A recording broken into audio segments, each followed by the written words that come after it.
right, ladies and gentlemen, I hope you're having a wonderful morning. We are about to start off this Monday, and it's a little bit calm considering how crazy you went on Friday. Remember, there was a lot of craziness, bubble, all of that going off of the rate cuts. We are actually 3 days off of, this is our third day off of Powell, so that dynamic's still in play. There was not that much data. You're actually not going to get much today. Tomorrow you'll get a little bit more data, and then you are going to be getting Jerome Powell. There's also a couple of earnings too that are coming out today. There was a lot of M&A activity, so we got some stuff there, but we're still keeping our eyes on now.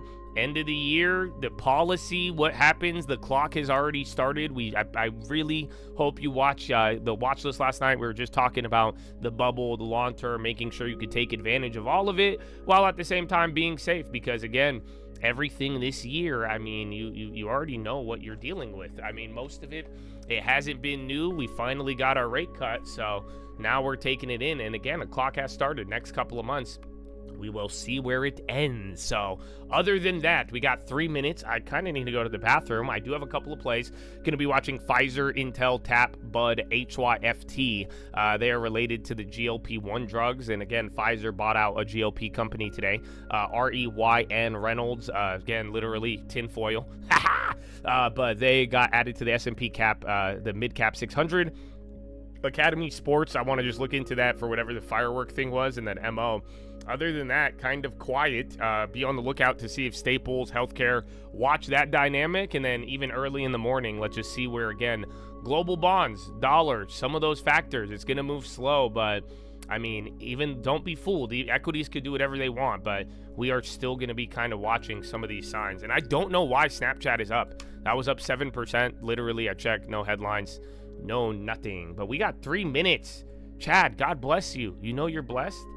Do you guys want some propaganda? Less than 30 million customers to more than 130 million I say we customers. go with Jesus instead. Of course, the last 5 years we've added 200 billion to the market cap, but that's only an outcome of customer love. Because I'm looking. Congratulations, guys. Thank you for being with us. Appreciate Is that Joe Biden? Thank you. Yeah. When we my thoughts been my better own, wake yeah, up. Clear, no fear. You better yeah, wake who up, talking bro. show here? My God is the kidding? weapon I ain't boasted. Amen. My brother, it's very simple. If you face the lion, he's gonna eat you, or he's gonna turn around. What are you afraid of? Yallah! So Chad, good morning. We got less than 30 seconds until the bell. Let's see what happens. Don't even forget about China too. Again, Mr. Tepper and all the China pumpers too. They're getting really active. So let's see who ends up winning today. Which industry do we get the rotation? Is it going to be the chips? Is it bubbly? Do we give some back? And then you get pow pow tomorrow. Again, a little one, a little baby pow pow. Shouldn't be too crazy. But other than that, my friends, I hope you're locked and loaded. We've already sent out the plays. And let's see where this leads us. 3, 2, 1. Round 1. Fight. All right. Oh, China. All right, big spread on some other ones. The Intel's starting off pretty good, so we'll see if that holds 30. You're gonna have to play 30 to 32 still from last week. Yeah, Nibis. Who's the other one? I think Fig or ARM. Nibis and ARM. Just remember too, some of that Nvidia Intel deal threw off some stuff last week. Or CoreWeave. That's what I'm thinking of. Nibis and CoreWeave, and then or CoreWeave and ARM. Excuse me. But then Nibis, I think you could throw them in there. App, AMAT, and then watch Apple, Tesla as well too. We got to see Mag 7 right now. It looks like the Dow is the weaker one, down by 0.3. SPY down about 0.2. Russell's down 0.3 as well, and then Nasdaq's down by 0.1. So not too bad. Is that just a wide spread on the tap? Yeah. Interesting.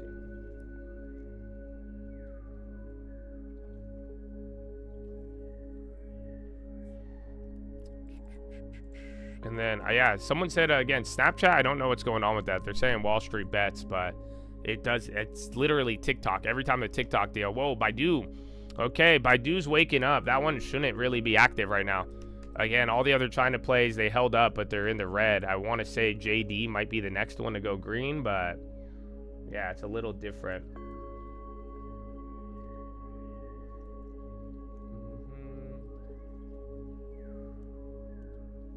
actually have Baidu? Snap. Oh, the Snap smart glasses. I mean, they started it with Meta, but then again, I mean, Meta just took it to the next level. The Snapchat ones, like, you remember those in like 2016? They felt like a Happy Meal toy. I don't know how to describe it. JD. Okay, yeah, so some of the JDs are still down. Oh, what happened to your boy, what's his name? I forgot, D-Nut. Bro, those D-Nut plays are up. I fucking, dude, I'm like, why the fuck do I have this? Fucking your boy, Cash Patel. Yeah, those plays are still up. So, yeah, I think you might hear from that one later, but I haven't done anything with that. Tesla's still going. I'd watch China, though. China's very interesting right now, considering how we're starting, but that was a big theme. So it's either going to be dead today, or it'll come up later in the day. Or if it does become a big leader, we want to look out for China all throughout the week. But let's see. And then big spread on some other plays. Fannie Mae, Freddie's up 30, JD.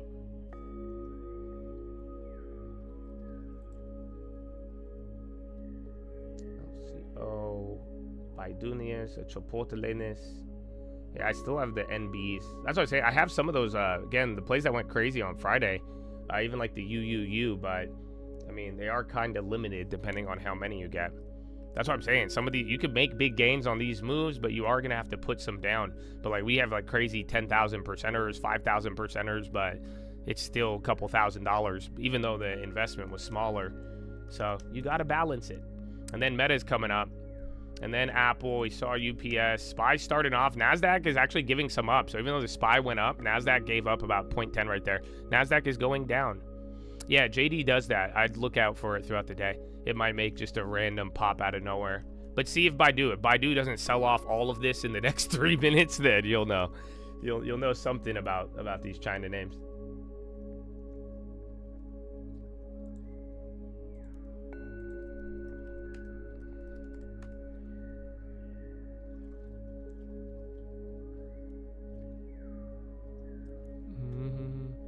Arm went green, Dow dropping. Baba starting to move now. Hamas tasked Trump for 60-day ceasefire letter offers. Release half of the hostages in exchange.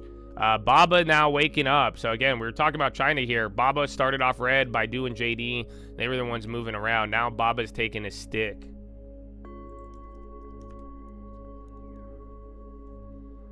Let's see.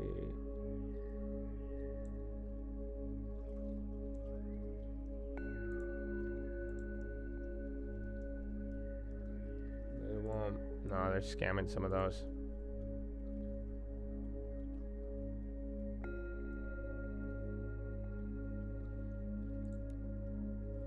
Oh, Alibaba.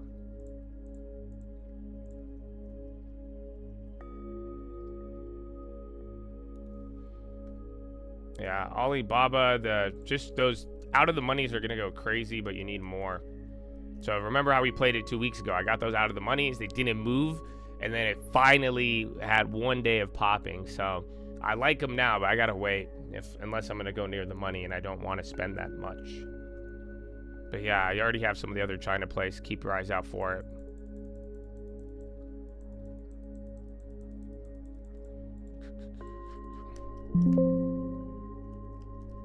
Tesla. Oh, and then there's Chipotle. Healthcare took a candle. Chipotle's kind of waking up. I mean, just see even just all the food plays in general. Just consumer food plays. And then there's Snapchat. We don't know what it is. But it was good. Tesla. Oh, my weekend was good, bro. It was chill. I did some farm work. That's why I made the video there. I had a part of it. I didn't even put in the video. I thought I did, but I didn't. But no, it was good, man. I'm glad you went to church, bro. Do you know that? I'm very, very glad. All of you. A lot of you, again, last week, a lot of you asked about the Bible. I think a lot of people this weekend went to church, man. So very, very good. I like to see it, bro. And I want you to know you all have the power within you. And I hope you never get disconnected from God. It's never in man, church, an organization, or anything. But again, that community is good. And being around people and seeing it. So I'm not against church. But I'm glad you guys went, man. I think it's a good thing. That's it. So be wise, and I hope you could be a blessing to that church And I hope you could be the blessing, and I hope you see the faith in your brothers and sisters in this country. It's real, bro. Look around. Look around. It's there. And that's why I say, and I think I said on Friday, I was like, bro, there's some great people in this nation. So don't you ever forget that. Broadcom and then Oracle finally. So yeah, Oracle was down earlier. They had all the news with what's his name? You had the Meta deal, and then you had the little CEO thing. Let's see the Oracles.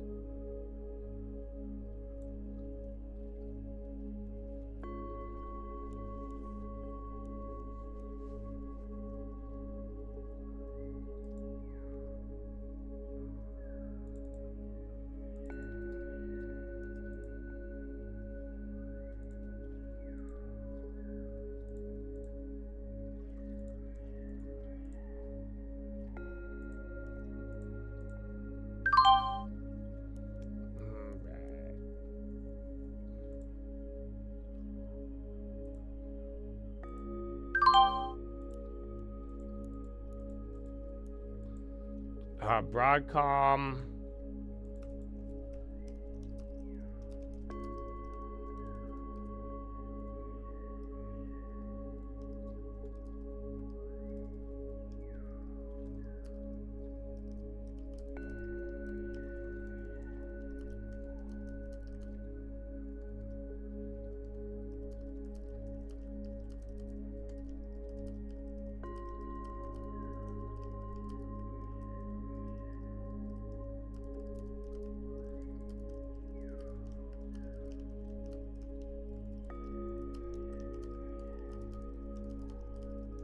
Yeah, I like Target a lot. We talked about it the other day. Even on the watch list yesterday. But yeah, I'm a big fan. Again, Budweiser, TAP, UPS, and then Target. I think TAP and Target have the more stable dividend. And then UPS is probably the best industry, I would say. I like the alcohol one though too, man. Again, I hate alcohol, but as I look at that TAP Budweiser, I am starting to get more and more bullish, but I need a little bit more. Oh, it's Eli Lilly. And then Elevance. Watch if healthcare starts moving. Again, Pfizer had the buyout. They were up, but they're coming down now. Bonds, Russell. Yeah, Bonds, we had a little bit more cushion, but it's slipping. That's what I was saying. Like, you had a fat front run. The move was large, but we'll see. And all the peaches here. Wow, Bradley Frizzle and the Peach. Ladies and gentlemen, boys and girls, you better get your ass up, man. I don't know about you, Peach Nation, but it's here. Oh, no.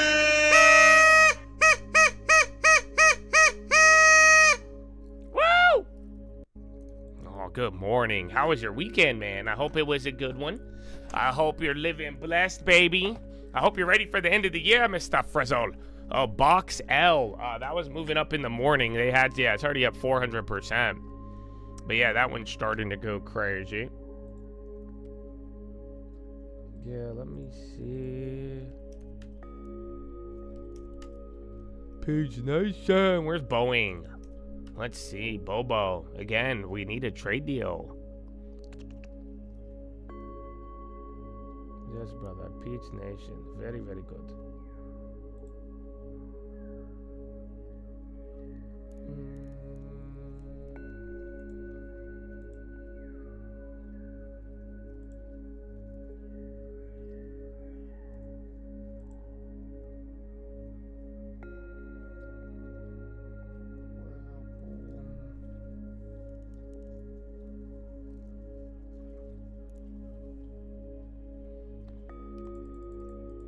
Oclo down 8.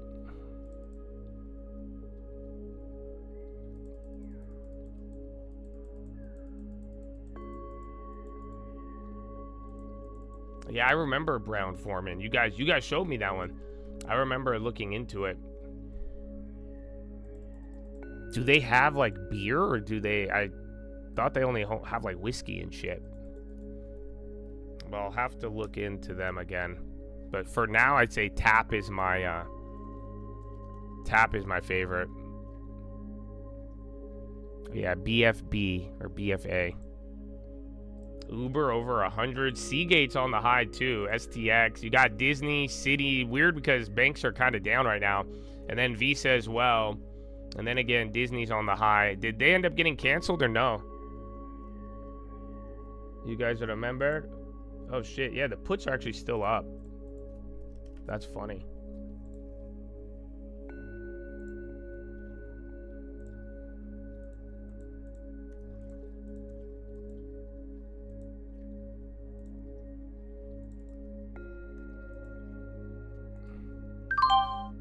All right, I sold them. They're like 30%, just in case.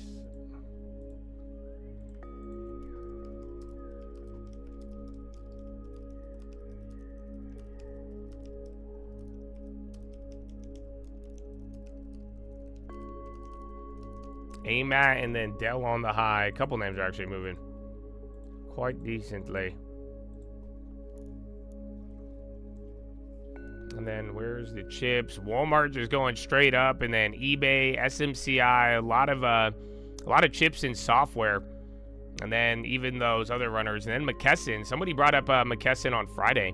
MCK. That one's starting to run up there. It's funny because it looks like the high ticker is going crazy, but there's more names on the low right now. Everything is actually still in the red. Dow and Russell are down a little bit more than 0.5%.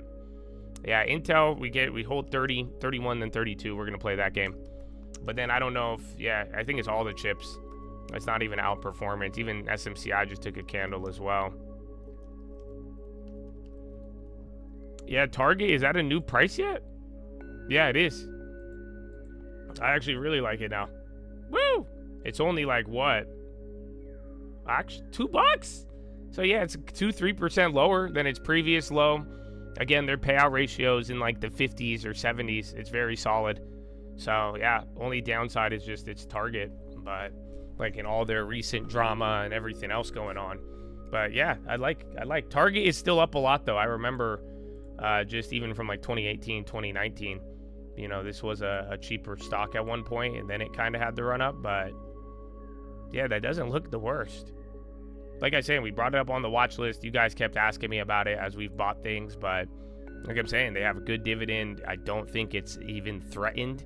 Obviously, they can fuck up and spend money, and they spend too much money, and then they don't make as much. But for now, I mean, all things considered, they're probably more stable of a dividend than UPS.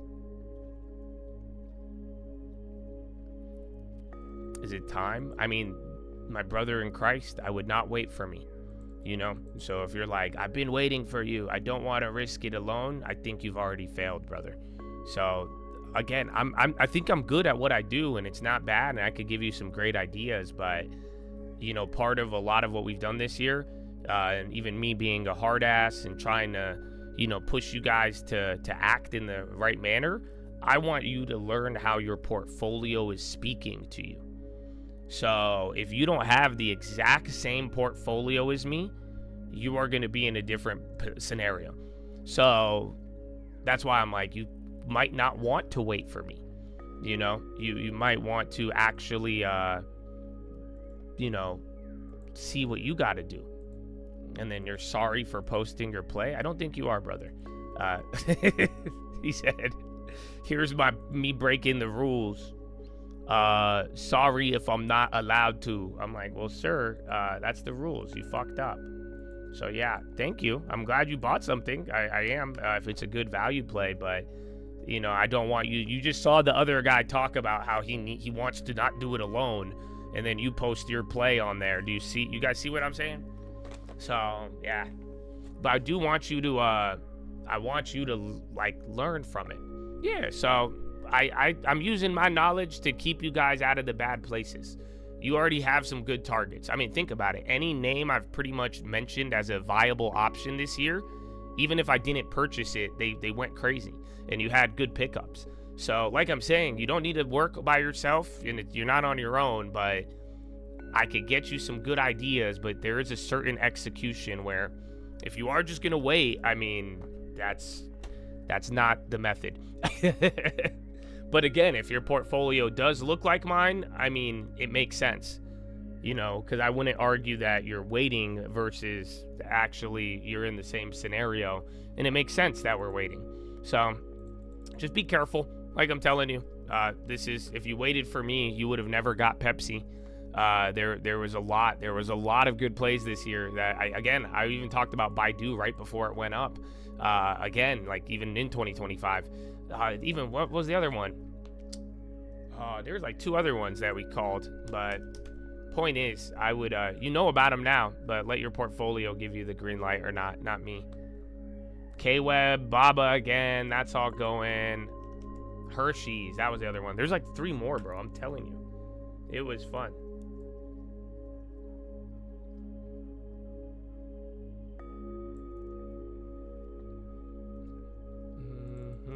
Apple was a good one. Lyft for parts.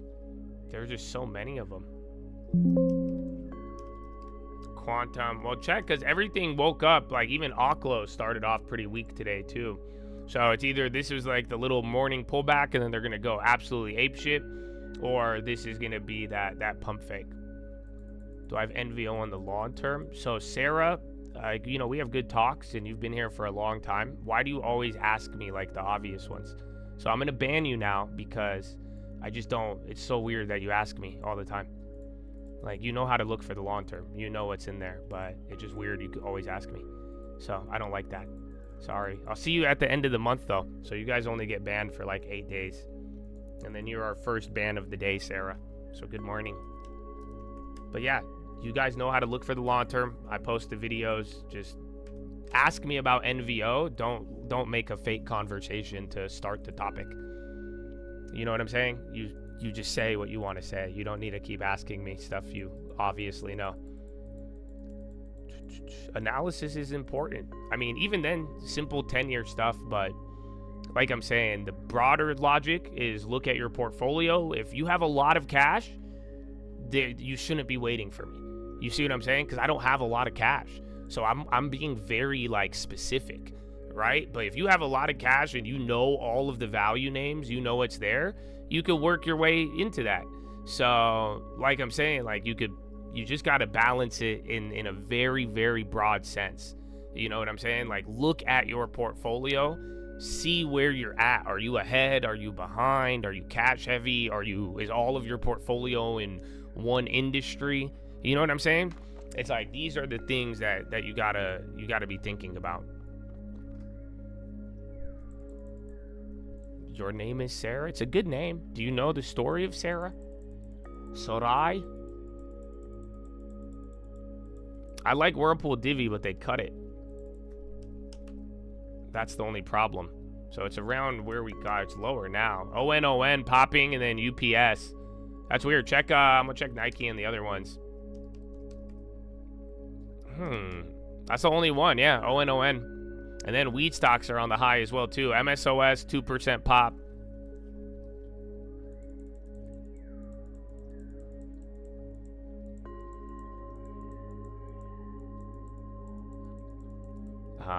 Yes, I see more quantum. They're starting to run up a couple of REITs as well. Weed stocks and then ON.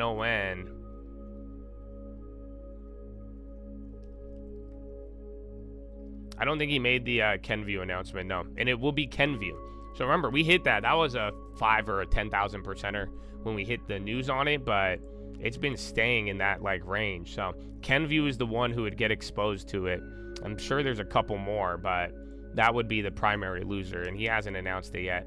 Yeah, Fig is starting to wake up right now.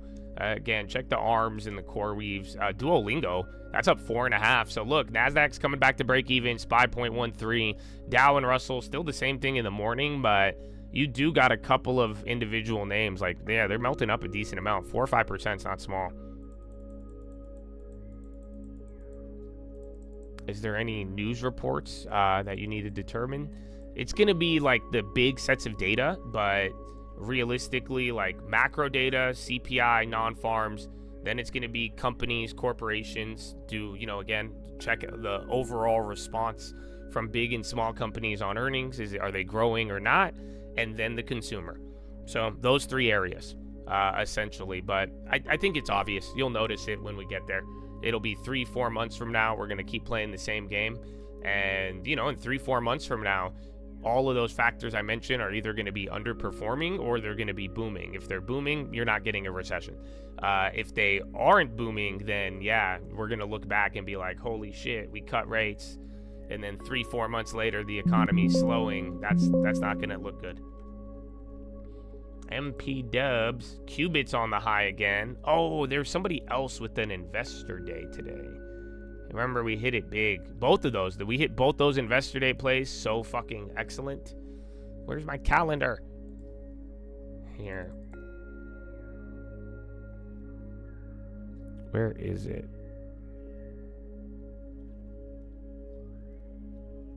Or Pfizer. No. Oh, Ryam. That's who has it.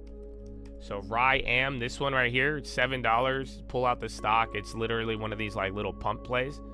But I have no idea what they do. It's Advanced Materials. But they have an investor day at 11.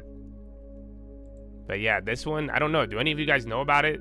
The ones that I brought up to you, you guys know Qubits and all that shit. But I have no idea what these guys do.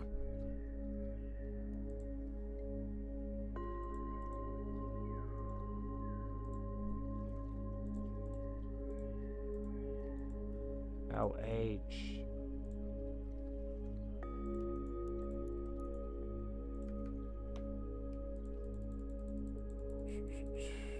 QSI? I don't know QSI. ONOM. Yeah, they're going nuts. Tesla, I have no idea. Yeah, what is this? Ryanair Advanced Materials.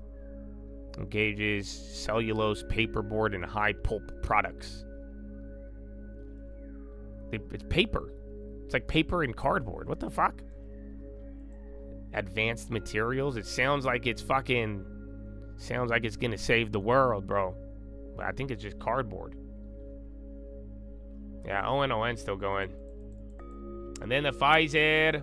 I want to say Pfizer's gonna benefit from the Kenvue thing, but then they announced that buyout. I just don't know. So, we'll see. I don't have any other of those plays, though. Bull, Dominion on the low. SPY's just melting up. Again, NASDAQ's the only one in the green right now.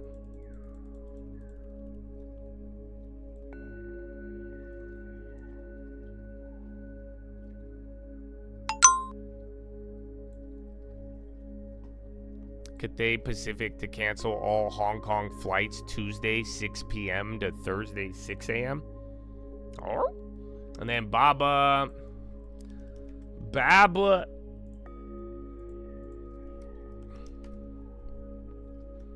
I'd be crazy if Michael Scott was the CEO. I'm a big fan.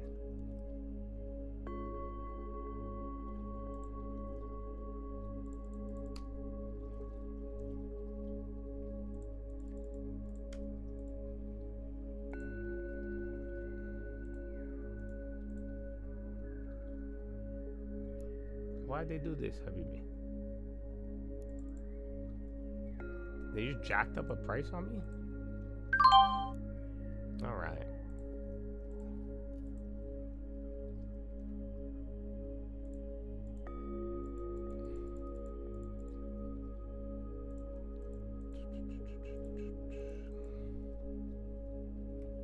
Which one is it? Aura ring maker to become 11 billion company with latest raise. That's that ring we were talking about the other day.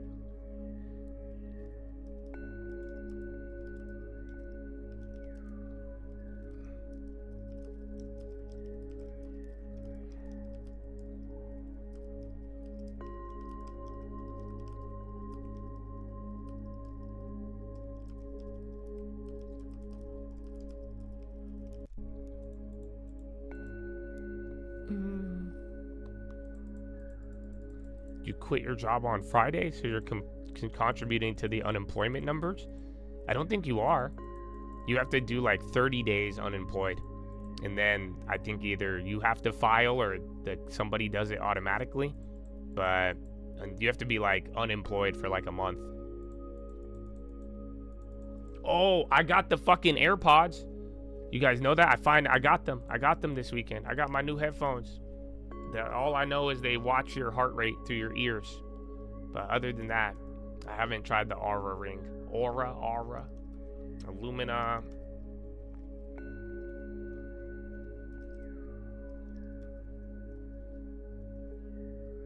You got to get fired. No, you could quit, but it's just like they look at your job search. So if you like are unemployed and in between jobs for longer than 30 days, then you'll qualify for the unemployment.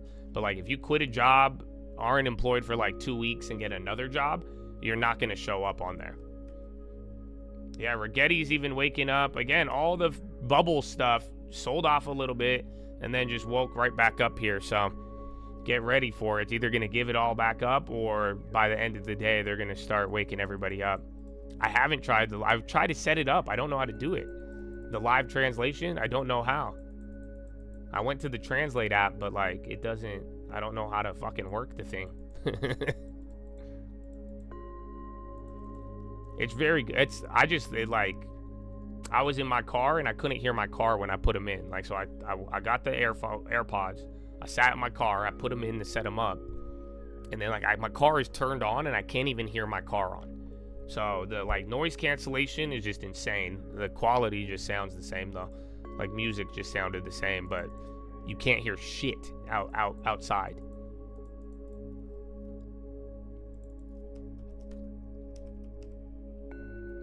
Here comes the melt. It's crazy, this SPY. I mean, we gapped down a quarter or 0.3, but yeah, already worked our way up. Remember how last week played out. Last week was almost like every day though.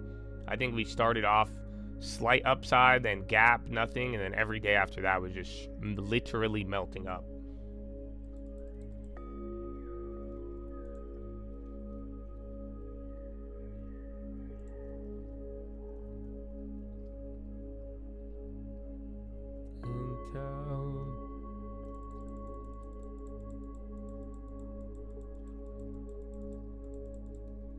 STE take 2 on the high, and then Pfizer as well.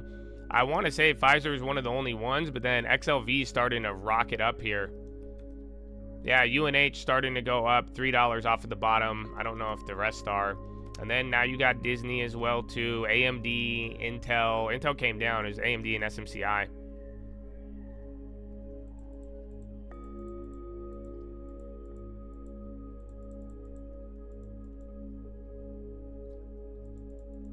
A lot of stuff over the weekend on Google for help for home mortgage. Maybe they messed with the algo. I don't really know what you're talking about. So it could be your personal ads. The only thing was, I even sent it to my mortgage guys. I asked LT and my other lend. Oh, did I not save it? No, this is it, right? Yeah. So like you had, like one of the biggest pops in refi activity since like March of 2020, but then like it's not like big, if that makes any sense. Like it looks huge and it looks like, oh my god, rate cuts, everyone's refinancing, but it's nothing compared to some of the other areas we were at. But that's all I've seen. It's been all over YouTuber. Lots of YouTubers are talking about it. Oh, you're probably just gonna get scammed then. I'd get a long-term, save 10%. I mean, my track record on real estate against the YouTuber callouts is undefeated. Go look. I've been calling out real estate on YouTube for like 2016, 2018, and then I would tell people no. Even 2021, I think meet Kevin and Graham Stephan. They would tell you it's crashing when the rates are at fucking 0. Oh, they fucked you guys. But I made a whole video calling them out, and then I went through the whole history of real estate prices, even some of the other bubbles, like the 2000s, the 70s, all of that. And yeah, so it is I wouldn't really pay too much attention to that. I would look for a good deal, savings, don't overpay for a home. You could work your way around mortgages, but if anything, there's a lot more things to happen in real estate with the impact of rates, moving supply around, demand, licensing. There's a lot in store. So I think it's all going to boil down geography by geography, where jobs get affected, and then ultimately, you know, how you go about buying the property and getting a good deal. Just like we saw with Open Door, they all lost money. They purchased very, very poorly. So you could be in a good market, or things might not be bad, but you could be bad if you act like a fool. So just that's why I told all of you I would look for a house. Again, if you made money off the bubble or you're getting crazy plays, look for your exit, a home, and be able to parlay all of that. But I just wouldn't be I wouldn't force it, and I would also kind of I'd make it a goal separate of whatever anybody else tells you. That it wasn't an anomaly? No. Oh, well, I'm just saying, like, you asked me, and just like I told you, I had a different discussion this weekend with my real estate people, but I mean, anybody telling you real estate's crashing or mortgages or whatever, bro, like, I just don't, that's just not reality. I don't, again, real estate's been slower. It's the underperformer. If anything, there's more juice getting ramped for real estate right now because you just got a rate cut, and just go look. So if you guys don't realize, stocks are up like 15% now on the year. Real estate is down nationwide. So if anything, the lagger will probably catch up, or the leader is going to crash down to the lagger. Ta-da! Meet Kevin made you lose thousands on shitty stock picks. Well, although I don't like Meet Kevin, and I think him and all these other guys have fucked people over with bad ideas at the wrong time, that was your fault. I wouldn't blame him. I think it was you guys together made some bad decisions. You see, right? You get the one YouTuber, and then you follow in, and then we don't have the long term, and then we get excited. That's why I keep trying to remind you guys of all these things. So I hope we could be mature and wise, and I want this channel to serve you rather than anything to the contrary. But yeah, unfortunately, as much as I would love to blame the guy, I can't blame him. You know, again, I don't agree with his info. I do think they're all a little shady. They want your money. They have really given some people bad info at the worst possible time. And I'm talking about real estate here. But though, that's why I'm telling you guys, I've been saying to everybody, I'm like, dude, no one's going to care. And you make the decision, Wall Street, everybody just moves on.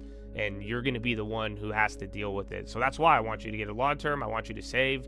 Yes, there's opportunities to trade and make money, but you got to get the long term first.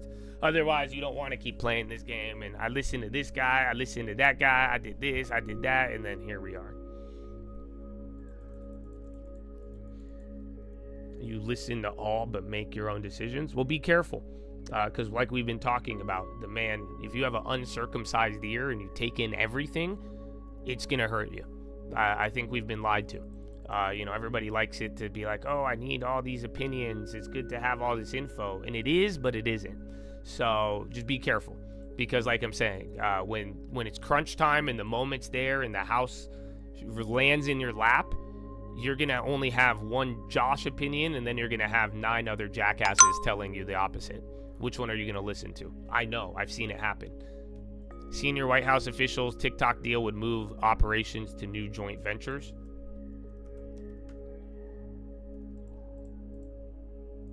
So just make sure everything serves you. That's it. Serve. What's that? Okay, we good.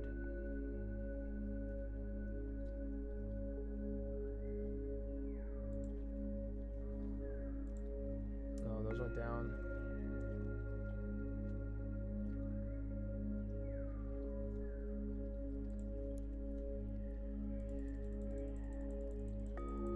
Long term.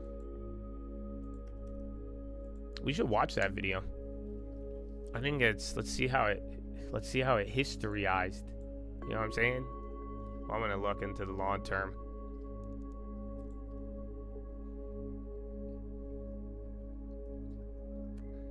From the long term. Guten Morgen. We can't get a checkup. It's already 7. And we are looking at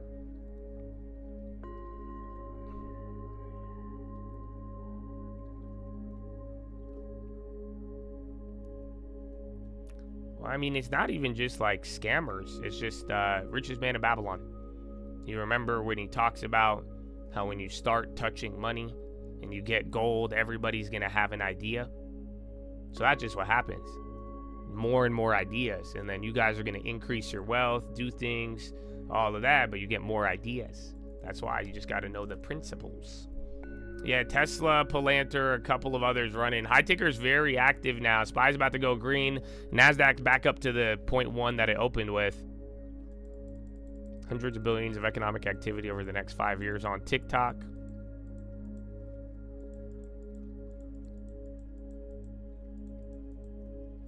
How long the wait? If I were you, I'd be looking every day. So that's what I've been telling everybody. It may seem like prices are high and you already know you're going to need a place to live in the when your lease is up, but I would be looking every day. You would be surprised. Again, I've at least once a month, I've had chats, even one the other day. I'll show you. I sent the email, I think yesterday. He sent it to me a couple days ago. Yeah, I sent it 19 hours ago. So I attached the Colt Real Estate, but he sent me a house. He sends me a house, and I said, yeah, that looks like a good deal. I attached the Colt Real Estate, but I'm saying, like, he should offer that right away. That one's on the market. Homeboy sent me one on the market, 200 grand below market. And I think it's still listed. Let me see. And that's what I'm saying. It's hella slow right now. You guys don't realize it. You have an opportunity. Houses aren't, if it's a real good deal, it'll sell right away. But oddly enough, I've seen this happen way too often, where these houses are, you just have to find them. Again, that's why you know where you want to live. I'd be looking every single day. But you'll find one of these on market that eventually you'll be able to react to. No, the sister's place, that wasn't it. No, I'm not interested in that one. It's already listed. So, like I've told you guys, once it's already listed, I can't do anything, and then it also confirms the risk. So, like, if the house gets listed and then it's on the market for a month and it can't sell at that price, that just tells the investors like me that we can't sell it that much. So now it's kind of, it's a little bit it's not as good. So ideally, once it's on the market, you're gonna probably get your highest offer. But then if it can't sell there, you gotta make it attractive and lower it, unfortunately. But yeah, I would look. Well, the market price is based off of the comp. Intel Flushing looked a little worse.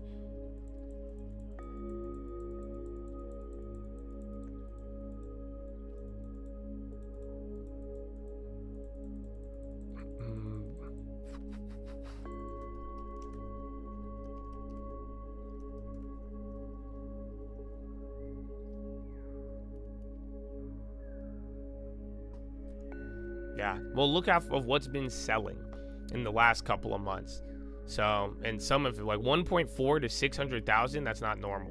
So you might be using a bad sample set, or you might be looking at like jackasses. Like I've seen that with like flippers, but that's not a typical real. I don't know anywhere in real estate that was 1.4 million 2 years ago going for 600,000. That's not real.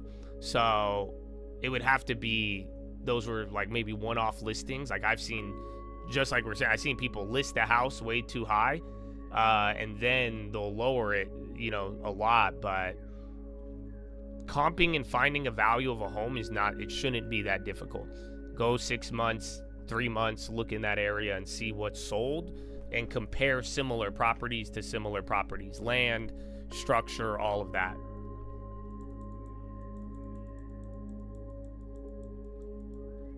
$80 days, it's 10 to 12. I mean, you can negotiate with it, but then too, if it's been on, like I just told the other guy, if it's been on the market for a long time, you gotta really you gotta think about it. That also if it can't sell at that price and it's been listed for a while, what do you think is gonna happen, or what are you trying to get out of the property? Oh, you got back from your honeymoon. You're welcome.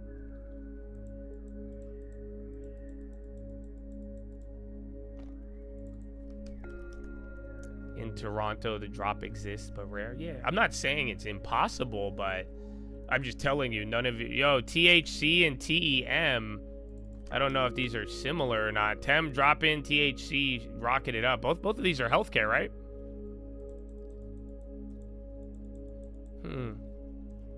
So yeah, C and then Hog, a lot of names are on the high.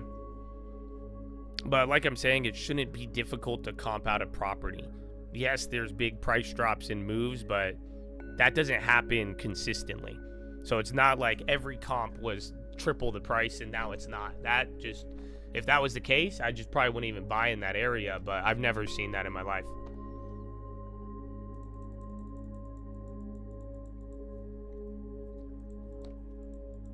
Yeah, Florida, we've been talking about it. Florida inventory is insane. Some of the houses are starting to move. Again, maybe it was the rate cut, but yeah, Florida is the place where inventory, bro, it's high, and then those houses will just sit there.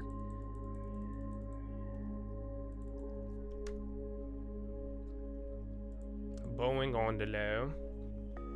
A bow.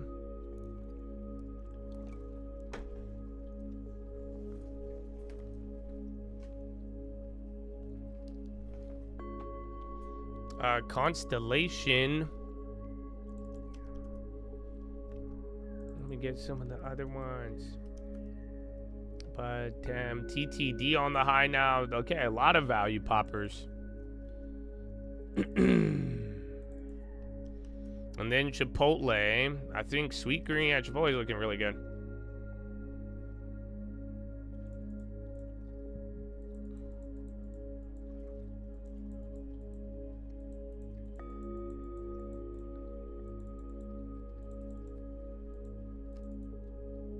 A 250 days, but then, I mean, if it's a good property, I'd look, like I said, condition and all that. But some of these properties, you know, if you buy a house that's been listed on the market for a long time, just look at the price that it's not selling at, because that means something will have to change in the future for you to sell it at that price easily, because clearly it's not. And that's the part that I think gets difficult. And that's where a lot of sellers and buyers, and then again, just look at the comps though, and if you could make your money on the buy, you'll be good. Yeah, food plays woke up. I mean, most of them are up today. Very, very gentle. Not anything too nutty. Oracle didn't move. Bank of America. It's so weird. So I think JP Morgan, yeah, they're still down almost 1%. TikTok Consortium will be 20%. ByteDance will hold less than 20% of US TikTok.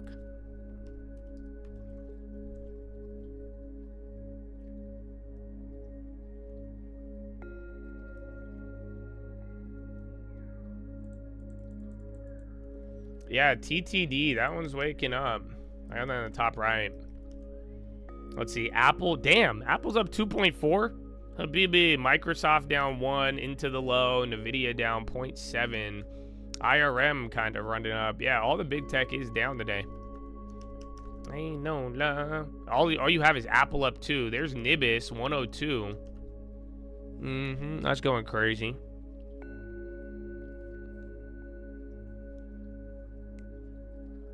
And then Uber everywhere. IREN, that's been up since the morning. Now Visa and MasterCard again. Both of them are moving. Actually, a decent pop towards the high. Then UUU. Oh, yeah. We're going to hear again from Trump in regards to health.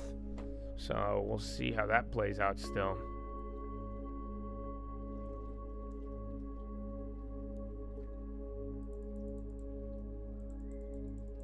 The Elon's tweet about transfer of wealth. I didn't see it. I haven't been following Elon as much ever since his whole little I fuck robots thing. I just kind of tuned him out after that. But yeah, so I don't know what tweet. Eli Lilly. Yeah, I think the Tylenol brand damage is already in effect though. I think even just after the last couple of weeks, people are, you're never going to not think about that now. White House officials trying to TikTok, confident regulatory hurdles will move forward. Yeah, all the alcohol names are clapped. That's why we brought it up last week, because it came up on TAP. The TAP is the best one in my opinion. Just book value, fundamentals, you know, a portfolio you know about. Constellation's the best quality.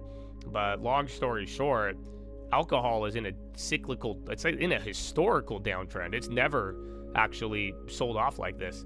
Alcohol has never been this bad. So a lot of them have good cash flow, they got good assets, but they are all pretty much underperforming due to just alcohol as an industry kind of dying off. But I'm kind of down to buy the dip. So, or Target, that's as we were talking about.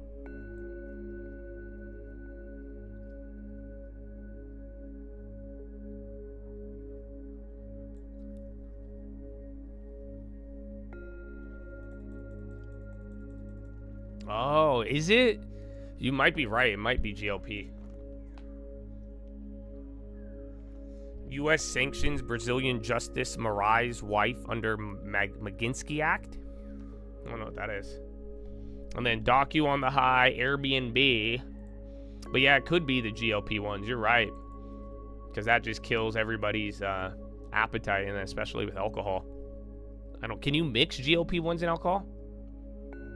But yeah, that's the thing, though. I was thinking about it. There's going to be, I'd say in the next 10 years, though, there is going to be, like an alcohol invention.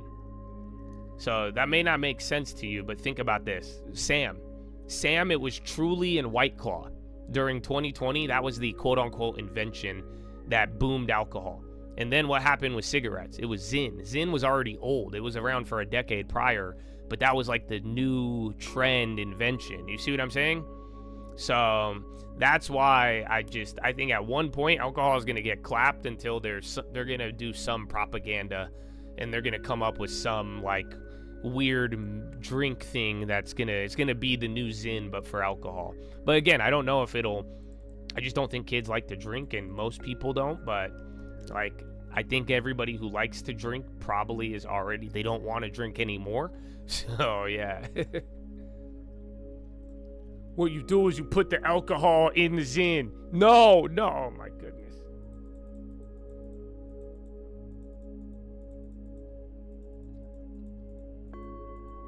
I don't know what it'll be. I don't know. I have not added TTD, no. Roblo on the high, and then SPY. Again, I don't like the tech. Again, all big tech is down except Apple. Apple's the only thing kind of holding you up right now. So, yeah, look at the scoreboard. TEM still dying. We saw that first candle. I don't know what it is.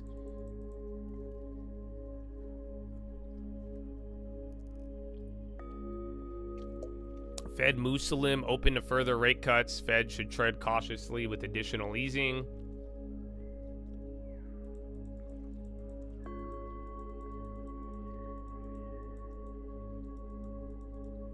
Oh, yeah, there's a ton of breweries. San Diego especially. You know, they call San Diego, like, it's like Oceanside. I think it goes a little bit above Oceanside even, because then you have the wines in Temecula, and then there's a couple in LA. It's like the South Coast. They call it the Brewery Belt. You know, there's the Bible Belt in the South. Southern California is the Brewery Belt, because there's so many brewers and people making beers and all that, but they get bought out. So I'm not worried about that competition, because who was it? Who's the San Diego one that got bought out by Constellation? Oh, how am I? I'm a disgrace to San Diego. It's like the biggest alcohol company. Which one was it, bro? Oh, I'm blanking. I don't drink. It's a San Diego. There's a San Diego beer a couple years ago. Got really big. They brewed it, and then they were about to IPO, and then literally Constellation bought the whole company the day of IPO, and then they took it private. So, no, not Sam. Who was it? Not Ballast Point. Yeah, Ballast Point. Duh. Dude, Ballast Point's fire. I just like the little restaurant. They have restaurants in San Diego too. Yeah, Ballast Point. It was brewed in SoCal, got really popular, became this like popular, brew, and then they got bought out. So I'm not worried about the competition in that sense in the long run, because the good ones will get bought out. But and these companies have the money to do it, but it's still, again, the broader growth in trend. You just don't have growth in alcohol. Oracle, GME, again, the high ticker, it sucks because that big tech, I think a lot of them are pretty down, except Apple. Apple.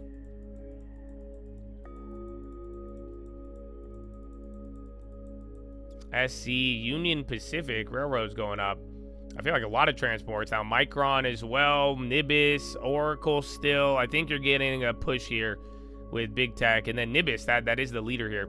Or at least that's one of your little tech hype names, but that one's really running.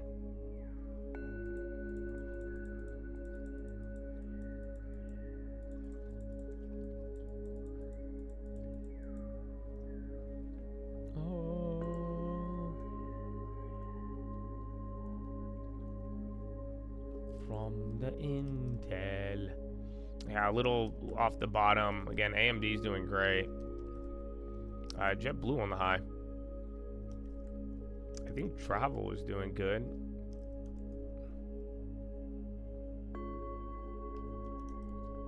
Oh, Bebzi. Bebzi. This is a good beverage, huh? Like a Pepsi Cola, Fanta. Wow.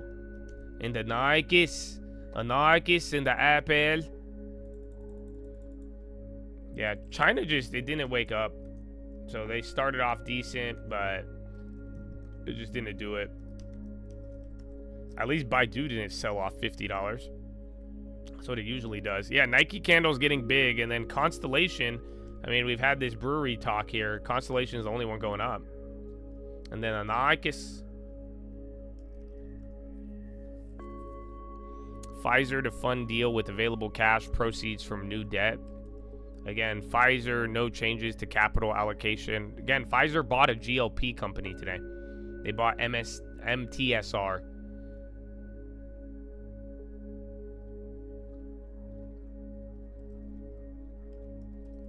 CBD Coke? Oh, that does sound familiar, but I don't think they ever did it.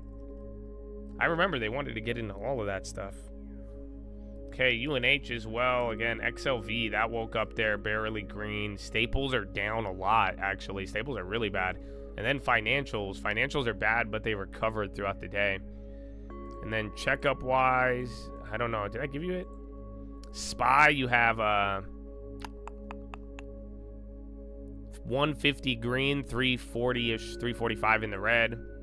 NASDAQ, 40 in the green, 60 in the red. And then Dow Jones, you have 9 green, 21 in the red.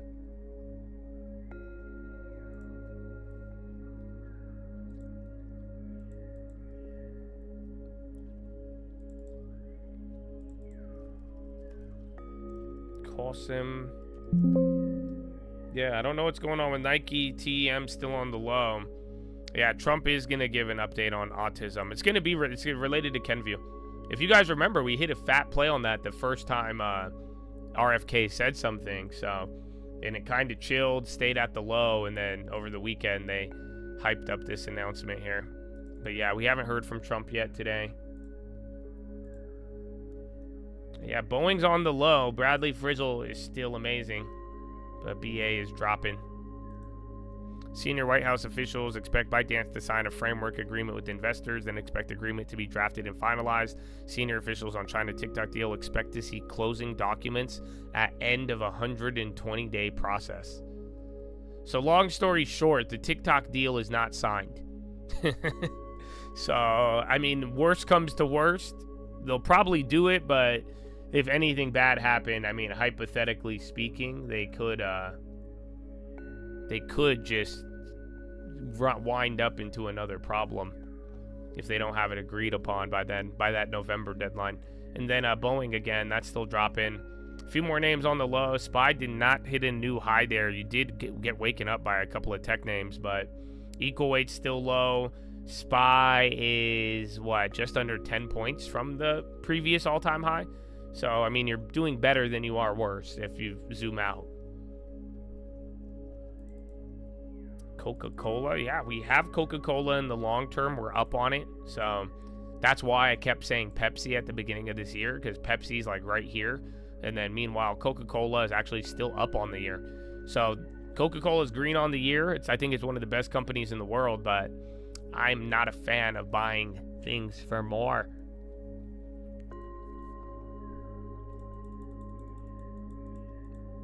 SNYR.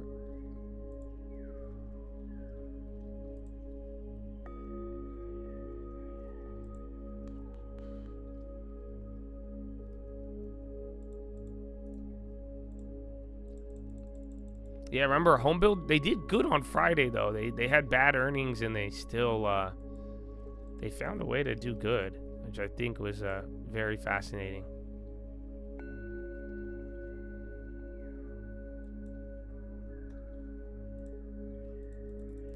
Tell me why ain't nothing but a long trade.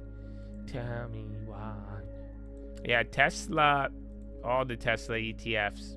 Again, SPY now is about to go green. NASDAQ already did it. This little melt up was all to go green. But like I'm telling you, you have more names down. You definitely have more red, more pressure, but it's still some of that dynamic there. I mean, all it would take is NVIDIA and Microsoft to give up, like, come back half of what they've already lost. But yeah, SPY's going up a couple points off of the high still. Like we talked about, 6664, 6671. That's what your high is. Yeah, Rackle.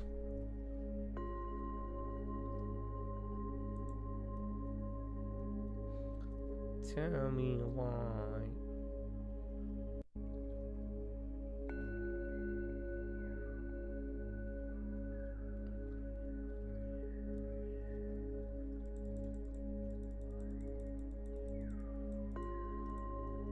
Yeah, SPY, bro. All right. Let's see. Take a look at any of the bubble stuff. At this point, though, I think it's like the middle ground. It's not the bubbly plays. It's not all big tech. It's like middle of the ground, like software and even non-software. So let's see. NASDAQ. Yeah, it was very quick. Yeah, so NASDAQ's like ASML, Tesla, Bookings, Clack, Apple, AMAT, AMD, Workday, Take-Two, Lam Research, couple of pharma names, Intuit. Doesn't Intuit, they either have, no, they had an investor day on Friday. AstraZeneca, Texas Instruments, STX, CSX, ARM. So these are the names that are up, and then everything else is down. But electronics and then consumer durables and a couple consumer discretionary plays are green. So that's what I'm saying. It's like a weird Mag 7 slight lead because of Apple. The rest are just down, not as much. But then it's not like you're not getting the bubble area pumping. It's just the things that are not bubble but not big 7. And then a Rackle. All right, well, SPY's back to green now. Again, it was red all morning here. It's been about an hour. So actually 1 hour on the dot. 13 million in volume. Not the best, not the worst. VKTX. IBIT now is Bitcoin coming up. That didn't start off good.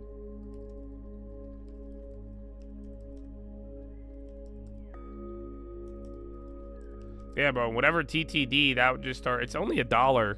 It was at 44.50. So it's actually 50 cents. But yeah, Bitcoin and then a couple more staples are coming down. Staples did not start off hot to begin with. And then financials. Oh, where's our boy Russell? So think about what we talked about too from Powell. So you got a little bit of the extra pop from the cut. So we want to see how those hold up. Same thing with REITs. Ooh, why did the REITs get clapped? They're following bonds without the front run. And then you back up. Actually,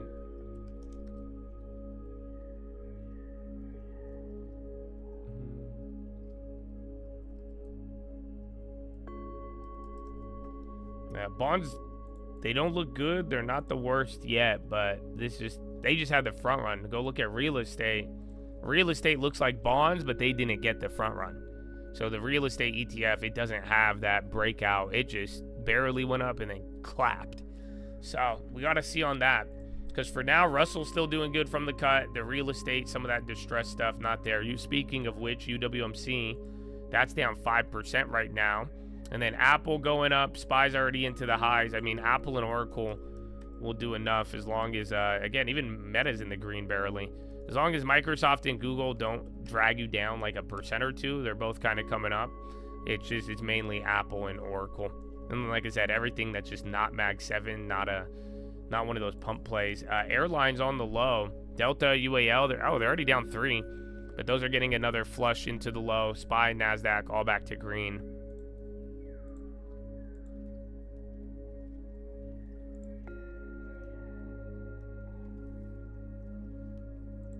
Tesla again, GSAT. There's a couple random names popping up, and then TTD still. And then staples and airlines on the low. Those are the ones not doing too high. Now a couple of food plays like BG, even ADM, anything staple related. So yeah, it does look just anything cyclical, physical. If it's not really like tech and hype, it's not catching a good bid right now. So do not be fooled.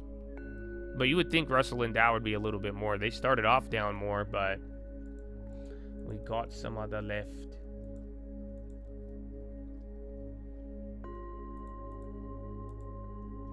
Happy Monday, baby. Good morning.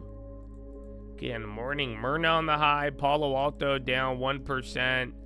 That's still going. RZLV. Palo Alto flushing. What's this? Resolve down 15. Small cap. Flushing right now.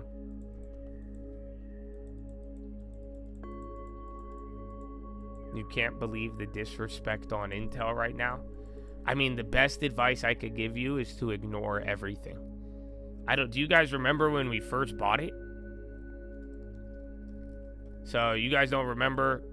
I could probably track you through it. So we knew we were starting to get we were like, oh my gosh, it's gonna happen. It was like right around here. Once I got the final word, I FOMO'd it and I said, fuck it, I'll pay the extra premium. It's still a good price, right? And then we proceeded to spend the next 2 weeks of everybody bullshitting you. And I gave you the same piece of advice. That's why I told you. I said, listen, man, we don't know the deal yet. You don't know the announcement. You know what's going to happen and all these different things. So I wouldn't really listen to anybody. It's just going to be a matter of this deal materializing in the back and forth. And I still think it's the same thing. I think you're going to go periods at a time. Like we've talked about, the risk to reward, everything else. I think a lot of people have already made their decision. Remember, they have earnings in a couple of days. If that earnings is good, that's it. You're never going to get a shot to get that again. If it's bad, then it's going to come down, and now all those people who are talking shit, they're going to use that to go upgrade it and get in and call it a day. But whatever happens, it's going to take a long time, and I really would not listen to anybody. I would make your decision, and that's what I'm saying. When I made my decision, I just made my mind up. So nothing's gonna change it. We had our timeline, we liked it, the government stuff sped it up, and at this point, I think we've gotten way better news than we expected when we bought it. When I bought it, I just wanted the government, not Masa, SoftBank, Nvidia, and the government. So we have the demand, we have the integration, you have all you need is patience now. So yeah. But you're going to hear it a lot. I would encourage you to make your decision up. Because if you are going to respond to that shit, then you might as well just take your 30%. Otherwise, but then again, you shouldn't have bought it for the long term if you still sell below 10 years. Otherwise, it's probably not going to affect you if a bunch of rich people who bought other things want to talk shit about it. You'll be fine. Just look at what happened and look at the setup. You went through this several times. You've done this. Shoot up, come down, shoot up, come down, shoot up, talk shit, shoot up, and then play it. And then all of a sudden, another 30%. I think the earnings, like I said, if the earnings is good, the earnings are on what? Tomorrow or Wednesday? If the earnings are good, that thing is not coming back down. If the earnings are bad, that's going to be the last quarter, and then I think maybe towards the end of the quarter, some of those analysts will start flipping back to bullish because now they can recommend it at a good price.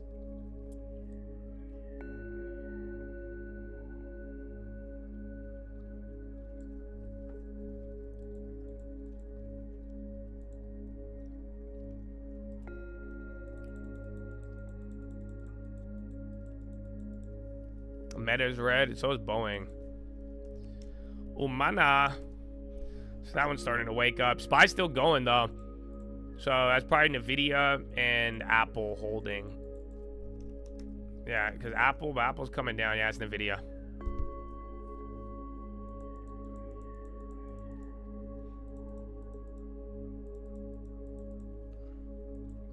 Intel doesn't have earnings tomorrow. It's sometime this week. That's why I'm saying don't be fooled.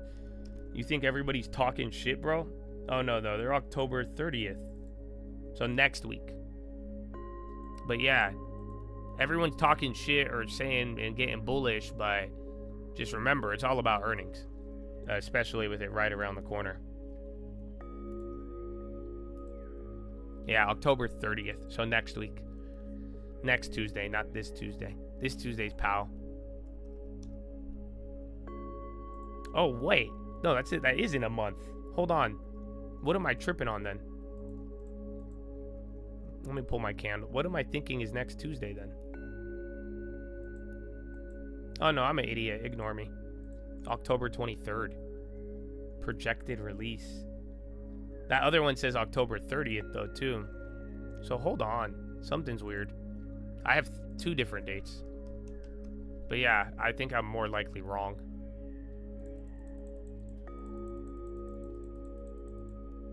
I mean, let's hurry September up then. Come on.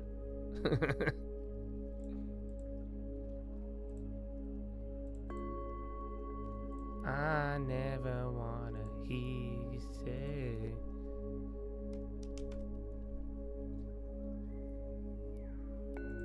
Yeah, I think it's October. Yeah, my bad. Who the fuck is on Tuesday then? Something's on Tuesday. Not this Tuesday, but next Tuesday. There's something next week. I thought it was Intel. So, I don't know what's going on.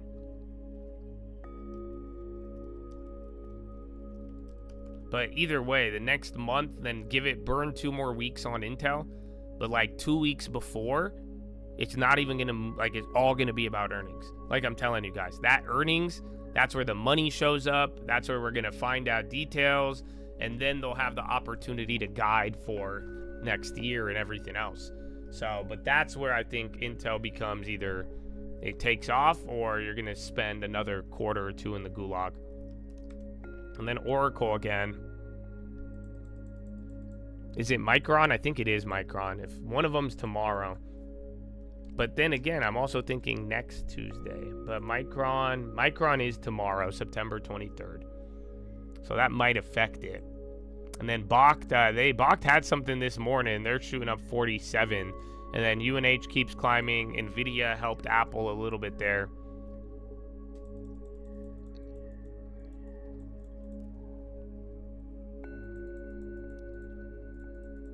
Okta.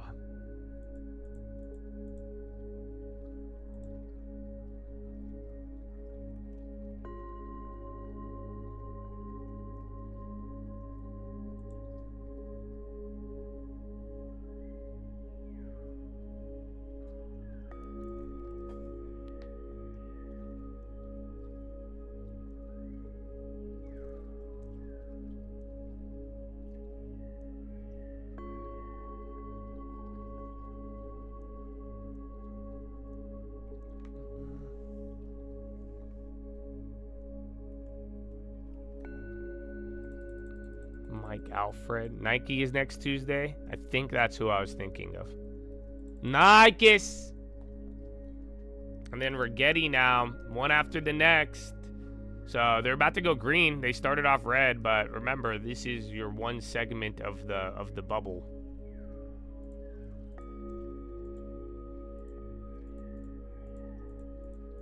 And then Iraq. Do I remember Octomom? I do. I had to explain that to my girlfriend the other day. It was like a month or 2 ago. I said something about Octomom, and she's like, what do you mean? And I'm like, there was an American lady who had 8 twins, and we loved her. We rewarded her. We gave her a show. We were enthralled by Octomom. I didn't know it. She kept asking me questions, and I sounded dumber and dumber. Every time she's like, why did you guys care? Why did you watch? I'm like, I don't know. It was Octomom, bro. We were we were enthralled by this. What do you mean she had 8 kids at the same time? That's how she gonna handle this. We need a reality show. I'd love to know the minutia and details of this family dynamic.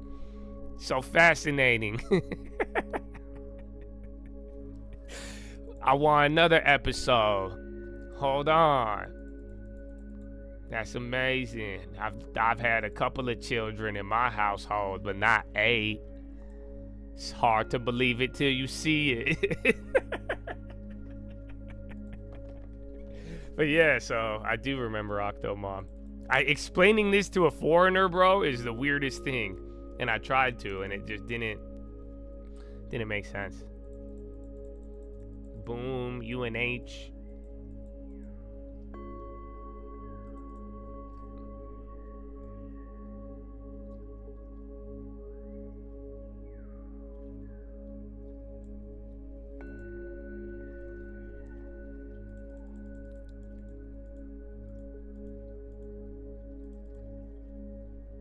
There's a family here, and they got 20 kids. They got a show for a bit. Yeah, that was like a long time ago when we still cared about family, and we would put it on TV. Yeah, we've came a long way, man. It's how far we have fallen. There was a time in American history where like family TV shows were, you got to think about it, the demographic, bro. They're like, yeah, put that fucking family with 20 kids on television. They love it. Now it's, I think after Teen Mom, it went downhill. And here we are.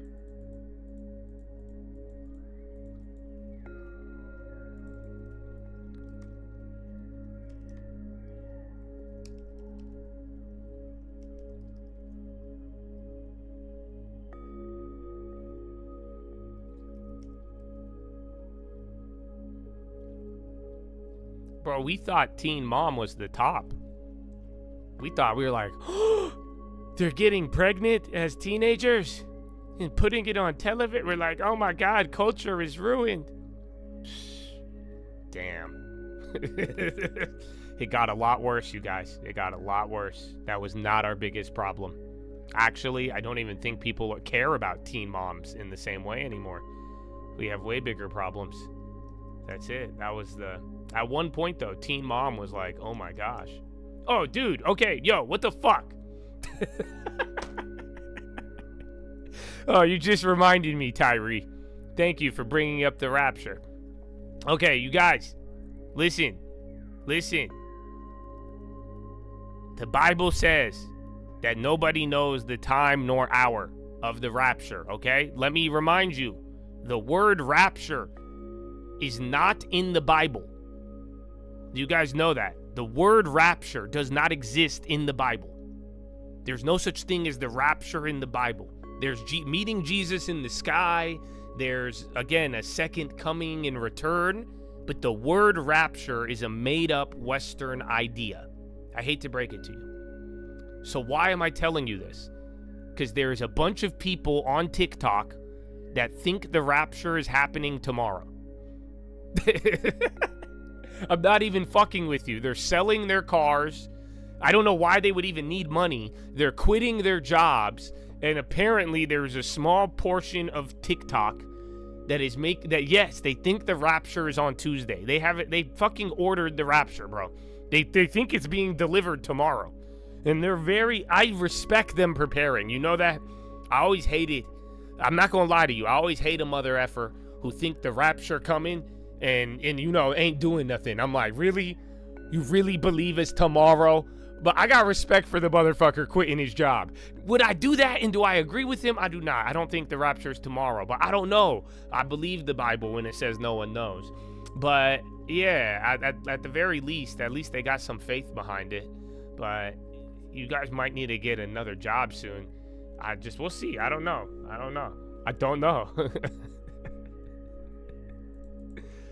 No, I think it's because of Rosh Hashanah. So it coincides with the Jewish holiday. I've seen this before. September 23rd to 27th has, for the last decade, every other year, they think there's a rapture, a jubilee, a conspiracy, something. Always.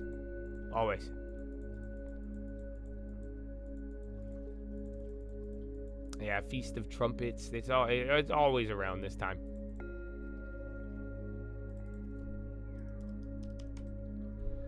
All of them are about to go green. You started off the morning, like I was telling you. They're either going to trap you or they go red, come back up, and then they take off.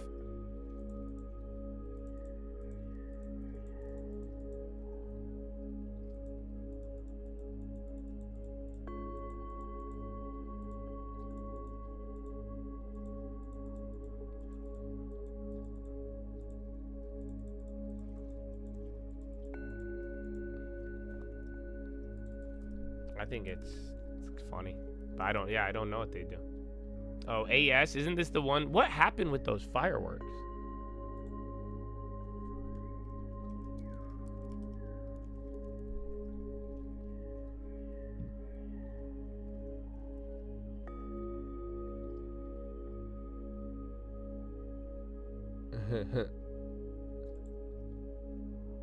Wait, is this the picture? Dude, nobody knows about this. Bro, can someone find me the video? I don't know if this is the real photo of it. But remember I read that thing? Yeah, this looks fake, but remember I read you that thing in the morning about AS? That's the one right now, but they had like a firework display in Tibet and everybody got mad. But I don't know what happened.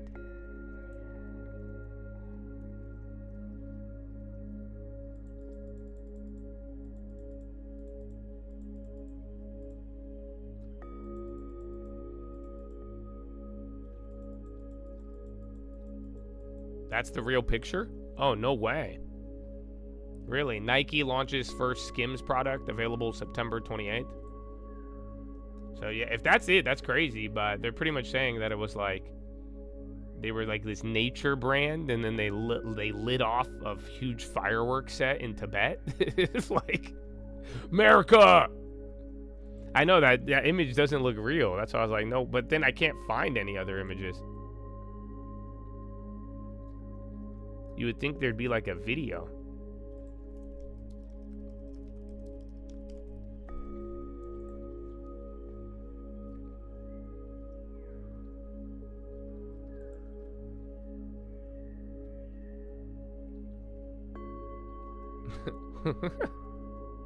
Yeah, that's the picture. Look, Chinese officials are investigating outdoor clothing brand Arc'teryx and apologize for firework display in Himalayan region, which drew backlash for potential impact on fragile ecosystem. Videos from the September event showed a multicolored fireworks erupting across foothills displayed by Chinese artist Cao Gu Kwang as part of a promotional campaign. Sparked a barrage, people saying the stunt contradicts their image as conservation-focused brand and calling for a boycott. The Canadian firm apologized, said it was out of line. They'll work with agencies to assess the project's impact, aiding that it had used entirely biodegradable materials. Nice. They said it was aimed at raising awareness of mountain culture. It's owned by Hong Kong listed equipment company Anta Sports. So it's called American Sports and it's not even fucking American? That's great. It's owned by Canadians in Hong Kong.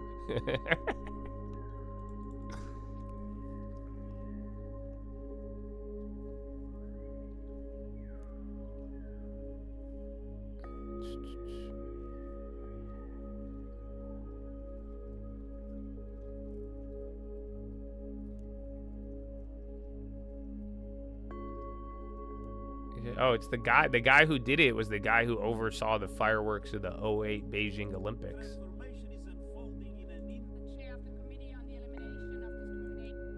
Then there's a UN General Assembly.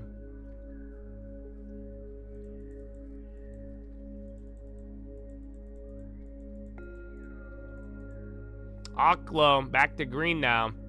So let's see. I want to see how those premiums. I'd study those premiums, whether you played it or not, because that's going to be a setup during the bubble. One of these days it's going to drop, go up like this, and then flush again. All the dip buys get washed. But sometimes you're going to have fat run, pull back for 20, 30 minutes, and then it takes off. And see if the premiums would have rewarded you. That's what I want you to notice. So let's see. We'll go to like next week, but this is what I'm looking at. You want to see, like, so they started at 1,200. You could have got it for half off, and then you would have doubled up. So do you see what I'm saying? Is that risk to reward, would that have been good enough for you? Because if you bought it around here, it would have been losing 500, but you would have made 300. Or again, if you went closer to the money, you would have lost 600 to make 600, which isn't too bad. But like I'm saying, if this is going to be bubbly, if it's going to be concentrated, Oklo is part of the bubble. What do you, I mean, if you make me explain this to you, I'm going to slap you. Okay? I will, but do you understand what I'm saying? If I have to explain to you why Oklo, Rigetti, and some of these names are bubbles, and you don't understand, that's fine. I will explain it, but it's going to come at a price. Do you understand? That's all I'm telling you. If you really need me to explain it, I will. But that's not free, brother. That's not free.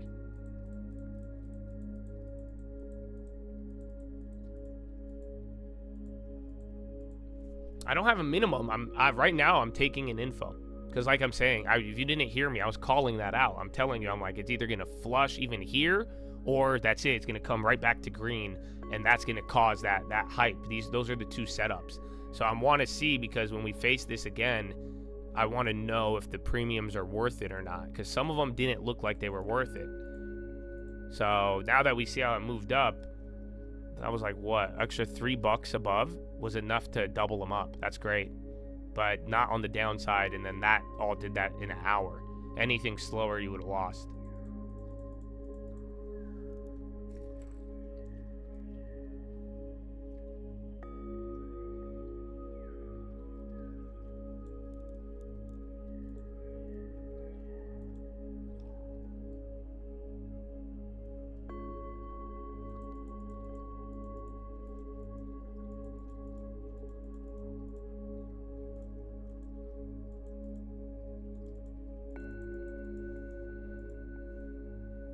Above all, you must understand the last... Are you calling me a scoffer for telling you can't predict the rapture?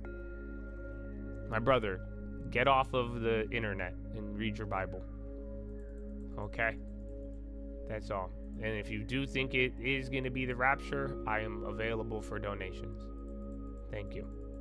But then again, I don't think I'll be here. But then again, maybe I will be. Then again, nobody knows. Well,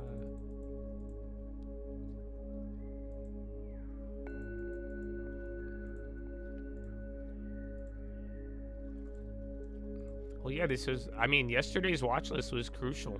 And even like I'm saying, with Homeboy trying to get me to explain it, you guys know the answer. That's what I'm saying. If you're going to lie to yourself and get fooled by this, it'll be a tragedy. Some of you already got to make a lot of money. Some of you are going to let this whole thing serve you. Doesn't matter. Again, they're cutting rates, and look at some of these names and what they are doing. So, yeah, the bubble dynamic is in play. Or very shortly, it's going to pop. But fact of the matter is, you know what it is. Every single one of these names I have exposed to you 9 months ago at their absolute lowest price. I think the best one was MP. Believe it or not. Again, the minerals, the critical minerals, nuclear, AI, just like the EV shit that we saw, chargers, solar, it's the same shit. That's why I'm telling you guys, don't be foolish again. Or if you've lived through it, you could be very wise about this. Find ways to let it serve you. But just again, if some of you are going to lie to yourself and others, I would be cautious and make sure you don't trick yourself. Like I'm saying, if you have to ask me why a company, why is it a bubble if it makes no money and isn't expected to make money for several years and has a market cap 10 times bigger than Whirlpool or almost any name you could think of? So you guys know the answer. That's what I'm telling you. It's like, they're going to move and you can make money on them. I'm not against that. But I am against the fool who believes that it's real. I'm against the fool who tricks themselves into bag holding, or who, again, had the opportunity, blew the opportunity, and then chooses to take the most risk at the less optimal time. That's what I'm against. So I hope you're ready. But that's where all of this is coming into play. But I do think the next few months now, with a rate cut where bonds are at, it's either bubble or clap. We've been saying how this year has a lot of stuff, and day 365, boom or bust. And yeah, anytime they've cut rates, it's been good, but I still think there's an opportunity for downside. But if there's not downside, it's going to be a bubble, you guys. And you already see it. Like I'm saying, you see so many things that all of quantum makes zero money. Like if they do, it's because Nvidia is paying them to research shit. So, and again, I think quantum will be the future at one point, all I'm telling you is that all of this moment really reminds me of, what's it called? It reminds me of the EV and solar. And again, last time people got mad at me, even with GME and all of this. So you guys shouldn't listen to me. Go get a long term. If you want to play those games and you're the type to get like bothered by somebody calling something a bubble if it doesn't make money, then don't have me in your ear. But I like to make money on these on the side, but the priority is long term, and it always will be. It's the same thing, just like the EV chargers, all of them. That's what quantum reminds me of. And then nuclear reminds me of solar, and then AI is actually legit, but it's still kind of bubbly. I just don't know how it relates. But like, you guys don't remember this shit? And then that's what happened. And then when it does this stick, you're like, oh, wow, Josh is an idiot. Oh, I'm so mad that I listened to wisdom. Oh, man, why didn't it? Oh, I bought it 5 times already. I should have bought it 70 times with all my money. And then you play the emotional game, and then it gets clapped, and then you play it again. And then before you know it, and that's what I'm saying. And then people have these in their long term. So it's the same exact thing. That's why some of them are going to win. Again, Tesla was a winner. Some of those like solar plays, First Solar, like they ended up doing pretty good. Now, granted, some of them had crazier valuations during this moment, but it's not like everything fails. But there's a lot of opportunity to even get something good at a terrible price.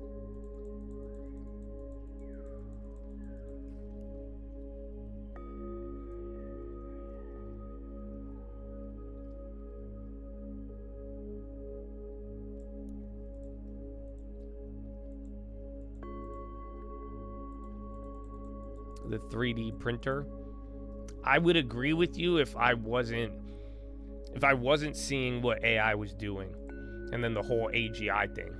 Like, again, I even believe in quantum, not the stocks, but down the line there'll be another quantum bubble, not this one, and that one's gonna be the one, I think, as we're real close to it.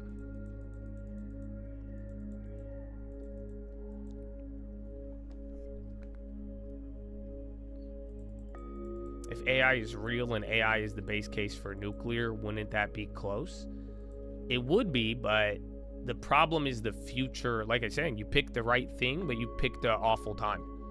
So right now, you buy any nuclear, you're buying the 10-year expectation, 20-year. And that expectation right now is through the roof. So even if it becomes real, but then becomes more accessible or at a different, setup, that future price may be a lot lower.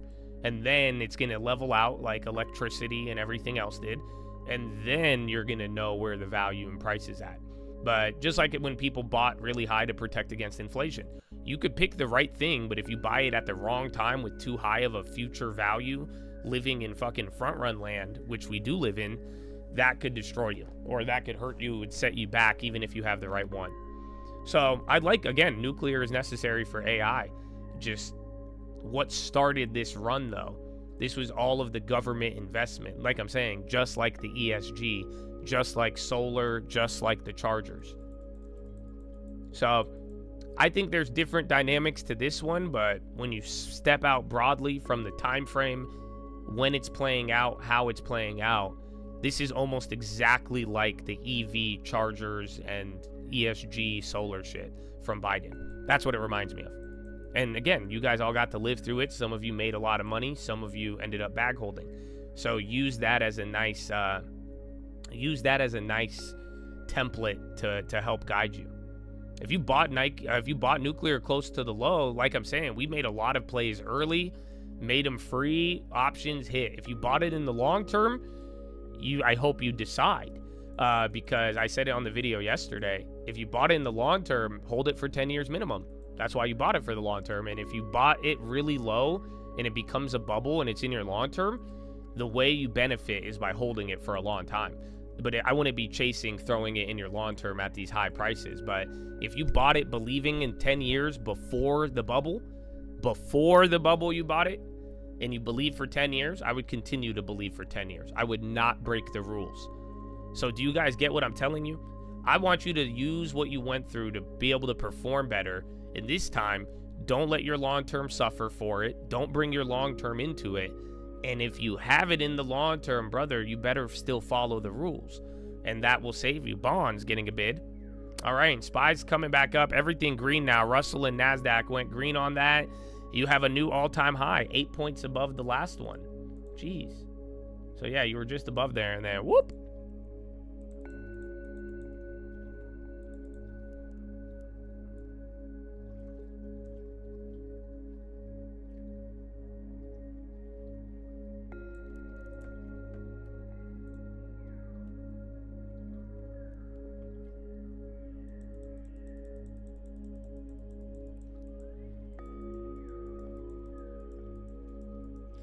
You believe in it, would hate to lose all the gains. So that's the problem. That's why I said I'd watch yesterday's watch list on the main channel, because I think a lot of you guys are about to get tempted. Some of you are going to get tempted to destroy your long term by buying them now, or you're going to start learning the habit of breaking the rules. Because again, if you bought it for 10 years, why would you change your mind now? And then if you're like, I would hate to lose these gains, you should go find an exit, which is a property or something of bigger value. And again, but they'll listen to what I'm telling you, because you're going to run the risk of breaking a lot of rules. And once you do that, we're not going back.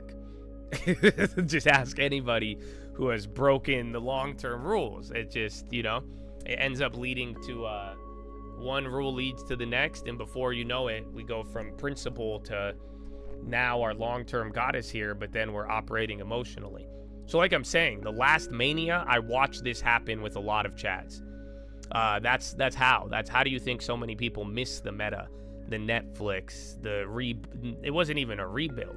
It was just mania, and then mania led to other decisions, and then it led to breaking rules, and then by the time it even comes down, discouragement, all of it, and then you rinse and repeat. So like I'm saying, it's just like, if it's 10 years, it's 10 years. Thankfully, you already made your decision when you bought it early. But if you're going to break the rules, I'd be careful. And if you want to sell out and you don't want to lose the money, find a way to parlay it to something bigger outside of the market till we can bring it back to the market. But like I'm saying, I think it's going to be a very tempting moment here in the next couple months. And then it's either going to end with 15% higher, or it's going to end with 15-20% lower. So, and that's on the index level. Individually, that could be massive. Speak of the devil, First Solar. So yeah, we're talking all this energy that just popped and locked. And then Palantir on the low.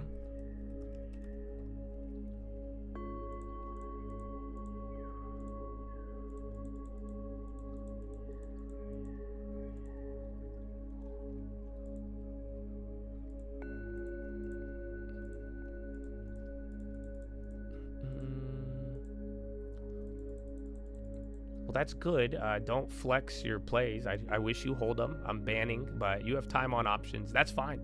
Just don't let it get in the way of your long term, and you already let it get in the way of your Chad with the rules.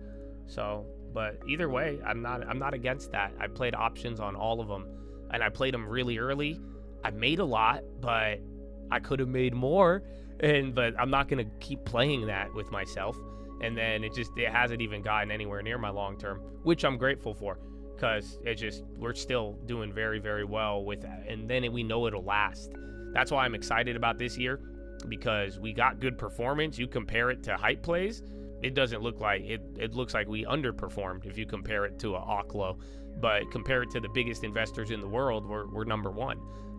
In the index, we're doubling it. So that's good, but I know it's going to last. I don't think our gains got here. Maybe meta was kind of insane, but I just know that if we do watch some of the bubble pop, I still think we're going to have a relatively stable portfolio.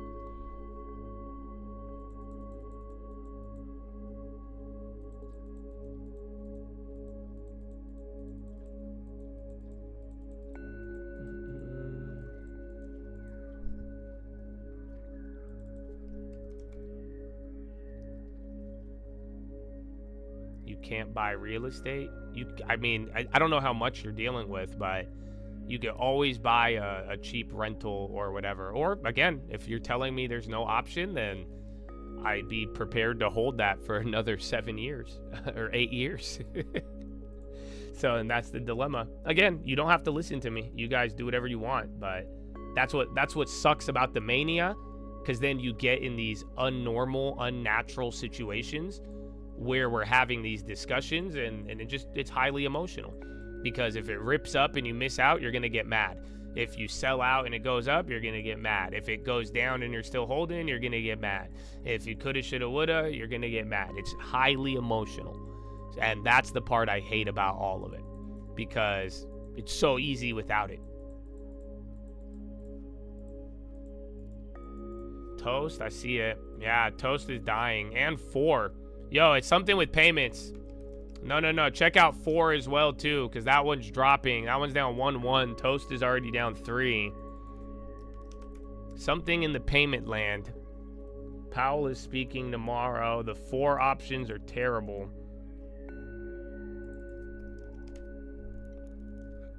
Toast is pretty bad, too. Yeah, they already tripled them up on the ask. It might be over the TikTok deal. I just have no idea. Fivin.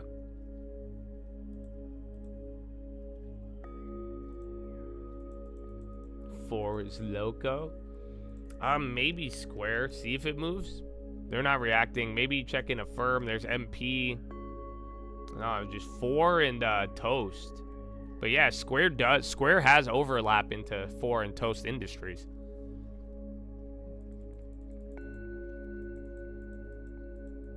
Yeah, Apple is running. Look at the high ticker. Apple's on there, but it's almost fully maxed out on the short run. You got UNH, Apple, MP. UK and US set up task force to explore cooperation on digital asset regulation.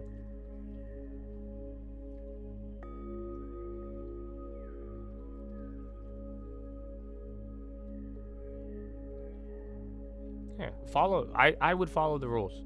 Because think about it. Best case, you positioned early, hold that for 10 years, and it becomes the next best thing. You're going to capture all of the gains. Just how we did with Meta. $90 to 700, right? And then if you're wrong, it's just going to go back, and you're probably not going to lose as much like Snapchat. And look, like I said, everyone gives me shit on Snapchat. We made our money back on covered calls. You go look, it's 20%. After 5 years, you bought it low. It doesn't really matter. So you don't have to overthink it. Otherwise, if you do, go find a cheap-ass house in Ohio, and you ready to go.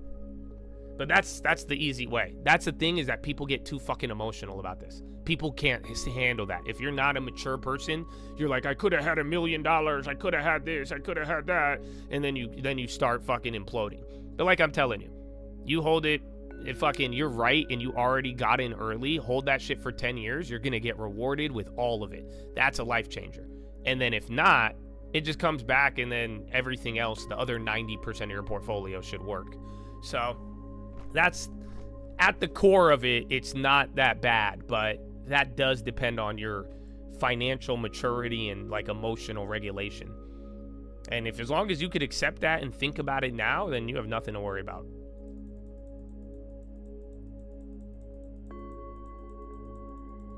Yeah, CNC. Treasury Besant says U.S. action to support Argentina will be large and forceful. Decision on intervention will be made after Trump-Malay meeting on Tuesday.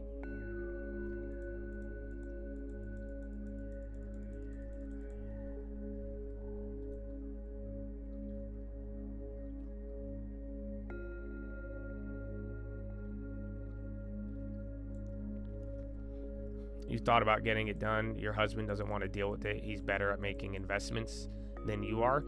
I think he might be, because from what you've told me in his experience in real estate. So there's nothing wrong with that. Just, I think you two should look to see if your paper investments get too high. And then I would really consider a cheaper one out of state, somewhere cheaper, as like small diversification. That's only if you guys have a lot of paper. So if you have a lot of stock investments, a lot of just paper investments, then just consider diversification. If not, though, then I think the plan is figured out. And as long as there's a plan, we like it.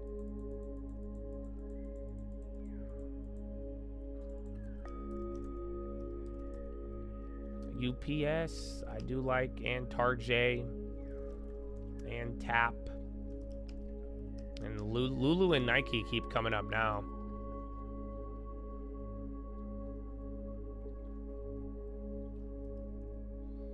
I don't know if Toast is at a conference. I'll check. That's still dropping. Again, they already jacked up the options right away.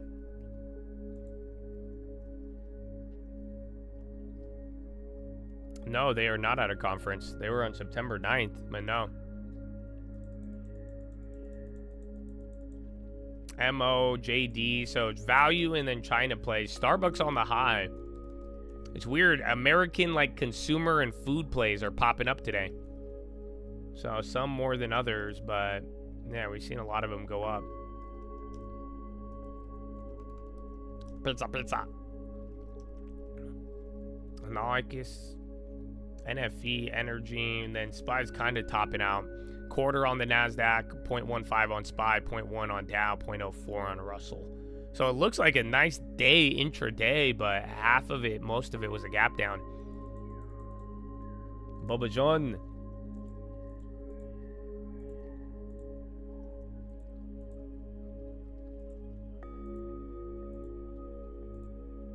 I love the long term.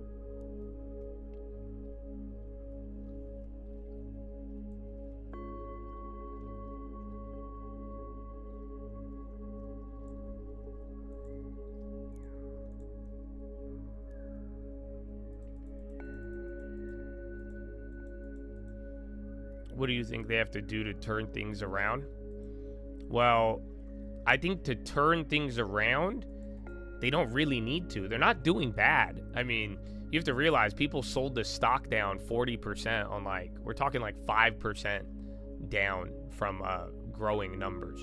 So, but what I think they do to like get people here, they need to lower the prices. That's it. If Chipotle, that's why I was excited when you guys were like, I could get a Chipotle burrito for $8 in Ohio. I'm like, thank God. Because, dude, that was the thing that I thought would have killed them. Kind of like Lulu, where they just didn't have cheap shit. But I think as long as the pricing doesn't get out of hand, they'll last for another 10 years. And then I think the growth comes from international. That's where it's going to do really well. I think there's a whole new world of Chipotle or a big failure. Because if they go overseas and it doesn't work, they're screwed. But if they go overseas, bro, and Chipotle becomes just as popular, there's a whole segment you haven't. Again, right now, it's all American. So there's a lot of money to be had if them $50 burritos can make it overseas. XYZ. Oh, you fucking called it, brother. Yep. Oh, that was money. Good job. So, yeah, I was saying, we saw the toast in 4. Uri was talking about fucking XYZ, and like I said, it has overlap. That one makes sense. It just didn't move, and then boom, 2 minutes later, you would have got paid out on that. That was 1,000% if you hit it. Oh, I had it up too, man. Good shit. Yeah. Ooh. Yeah, you could have got one. It doesn't have a bid though. There's one of them that went like 1,600. Oh, it would have been an easy double. Anything near the money, easy double. Out of the monies, if you got the right ones, it would have went nuts. So yeah, that was good. So do you see that? We saw the other ones moving. I gave you the info on what they like, just the overlap, but that was a delayed reaction. Yeah, now it's PayPal. PayPal's next. Square was a hitter though. You had the first two, and then Chad was just telling you to look, and we had the confirmation, but we just didn't know what the news was. But we knew it had the over. I'm taking the next one. Next time you see that, 2 or 3 of them start to move and trigger, take the overlap. That's what I learned. Qualcomm on the high too, and Humana again. But yeah, something's going on with these payments. Now Affirm. It started with Toast in 4, spread to XYZ and PayPal, and now Affirm.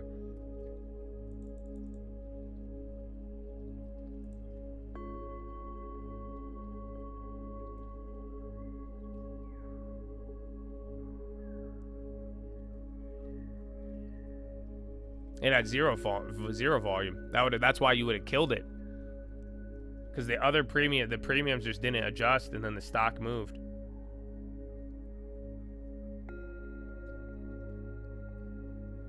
Beautiful. Yeah, they're all going down. We don't know what it is. It could be a conference somewhere, but I don't have anything on the calendar today. So it could be maybe an analyst action or something. Wow.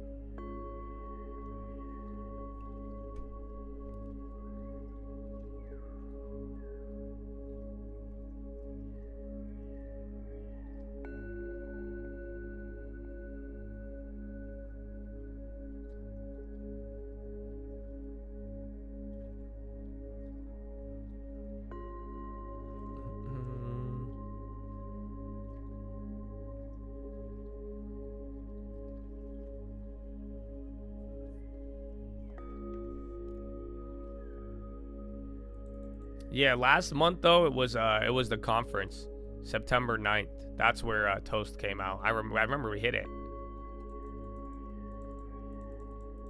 And then DRI on the low. Everybody get that CFT. Clar.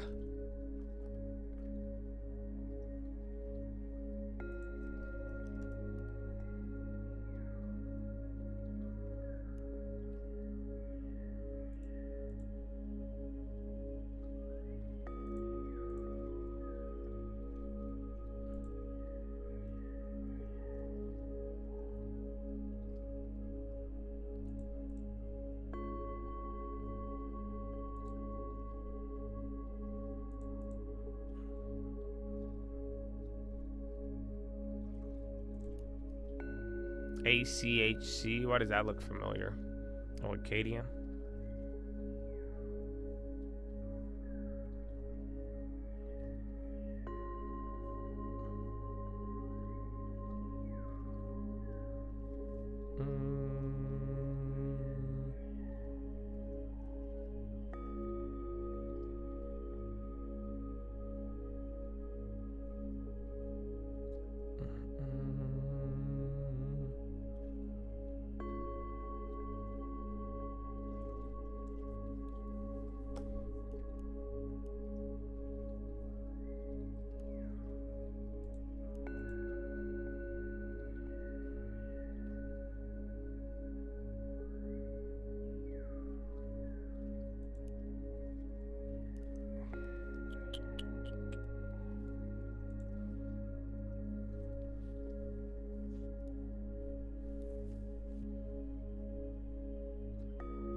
Yeah, I don't know. Bonds, remember though, when we did that last week, that was so bad. It might come back up, but I remember on Friday the bonds would do that, and then when it would dump, we would dump with it. So hopefully not. Let's see.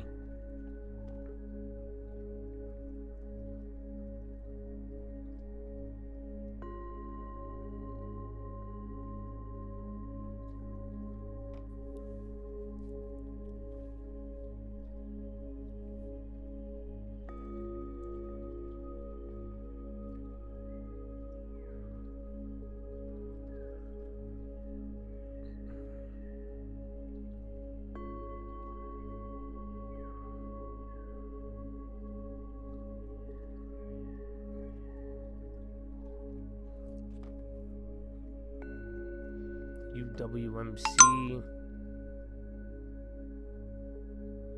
Belgian lender KBC said to study potential bid for ABN AMRO. I don't know if we could trade that. Oh yeah, ABMRF. There's nothing. It's a foreign. It might take a random pop. I'm not going to trade it though. It's one of these foreign buyout things. And then railroads on the high. And there's Klarna. Yeah, Belgian lender KBC said to study bid for AMRO.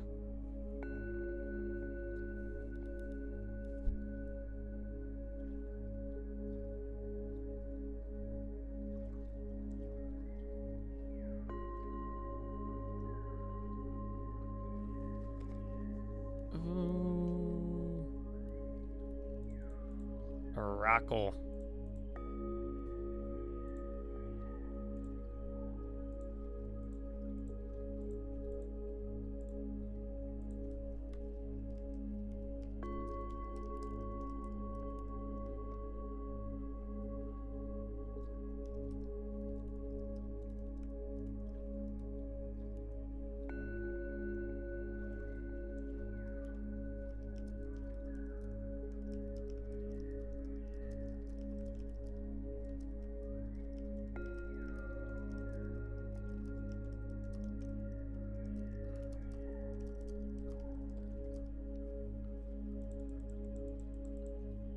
Yeah, no, Apple is all day today. And Nvidia, though, too. You got a little bit of a boost, but it's at least not being a drag. And then Microsoft and Google as well. Toast is still selling off. Woo!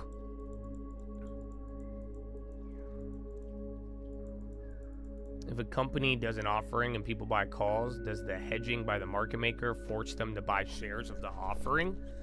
Not really, because usually the offering is done and it's completed prior, or they'll even just buy the shares from like insiders or however it's set up through the company, but it all depends.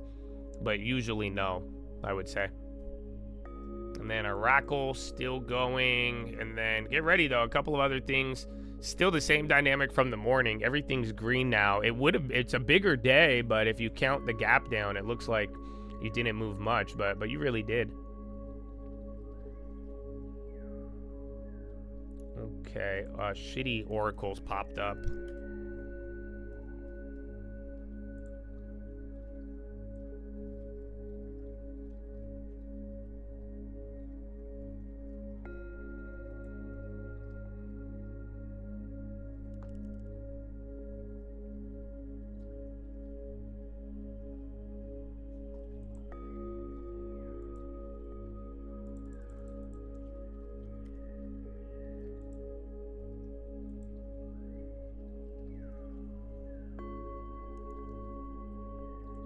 Five big red.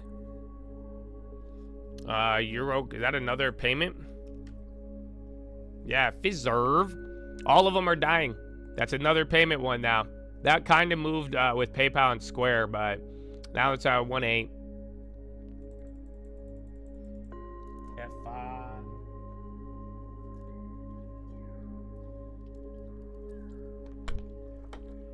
Now gold taking off here at Euro close in 5 minutes. EU Kalas, Russia will continue to provoke as long as they're allowed to do so. The whole drone space, I think it's good. That could be a little mini bubble there too. I think they're spending a lot and using a lot. I just don't know who's going to be the big winner. I'd probably invest in the big defense companies, but I'm sure in the next 5-10 years, one of these small ones is going to become a big one. I heard somebody, I saw this thread on Twitter, and they were talking about how, like, they were saying we're going to look back one day and be like, the whole, like, commercial drone era was really weird.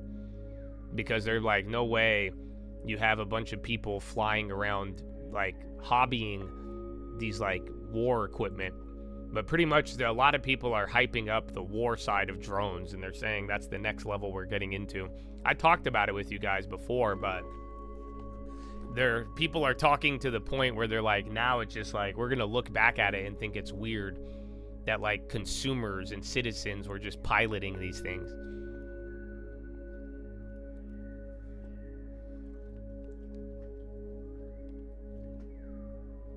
Would I ever consider adding DJT to the long term? No. I'm not that dumb. I'm pretty dumb, but, like, I'm dumb enough to buy Trump coin, like, the minute it comes out, because the president launched a meme coin. I'm dumb enough to buy Intel when they're like, the government's going to take a 10% stake. But buying the president's SPAC before he was even president, something about it just, I can't fuck with it. I'm not that dumb. I'm dumb. I gave you evidence of why I'm dumb, but I'm not that dumb. There's a different level of dumbness.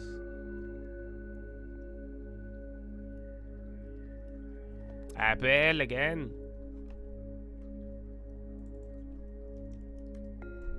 We got past 666, so that superstition's over already. We ended that. We shut that down quick on Friday. It lasted for like 2 minutes, and then nope. Lutnik, Kazakhstan has agreed to 4 billion locomotive agreement. Huh? Is that why the railroads are up?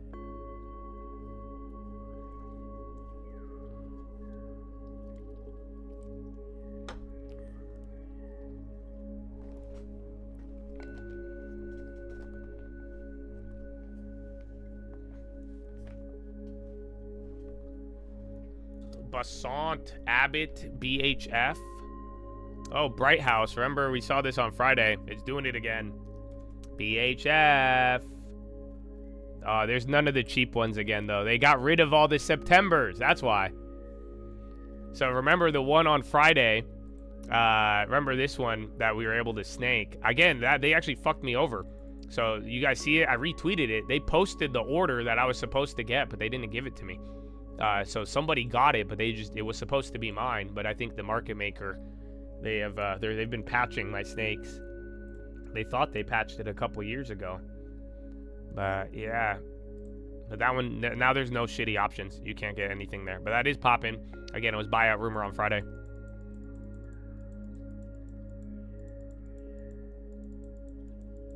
Oh, let's do push-ups. Yeah, we got 2 minutes.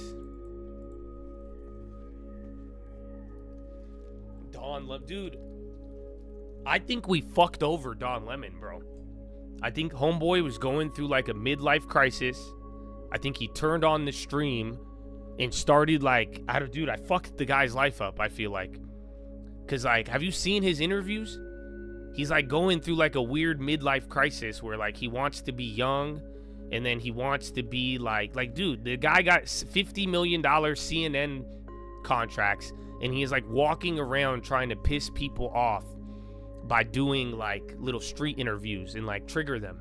And then he gets up on TV and like I see it, he kind of got like a Josh attitude, but like he don't got Jesus. That's why I'm like, brother, you don't get the same protection. I'm like, no. I'm like, this is awfully rude of you, brother. Awfully rude. I'm like, so I feel bad. I feel like I negatively influenced him. And like, so Don, if you're watching, bro, just hit the gym, bro. Let's just reset for it, little man. Get a long term. And just like, it's okay. You'll be okay, bro. You'll be okay.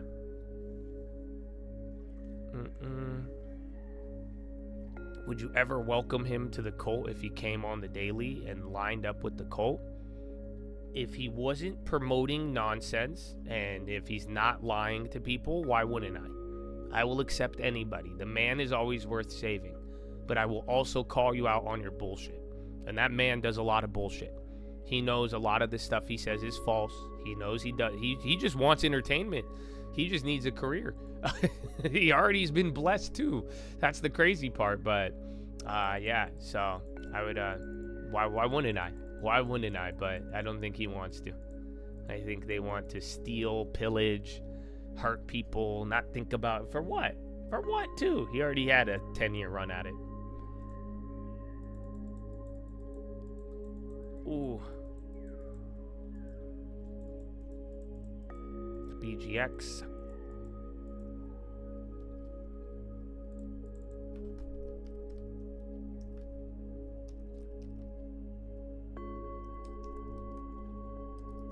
All right, gold and railroads. Like we said, we just had a headline there, but I don't know if that was a big deal.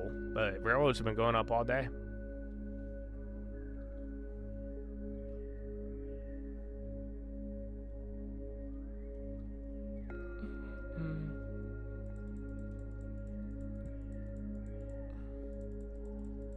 Cuervo.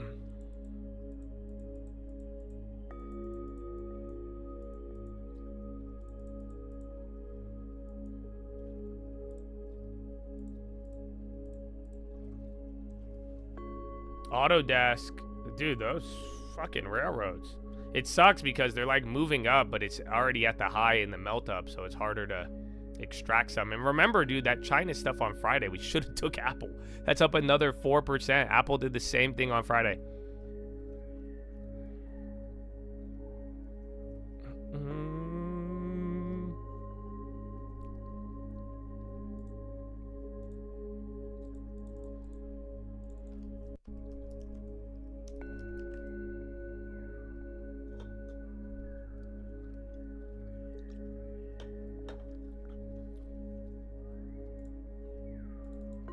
Toast dropping again.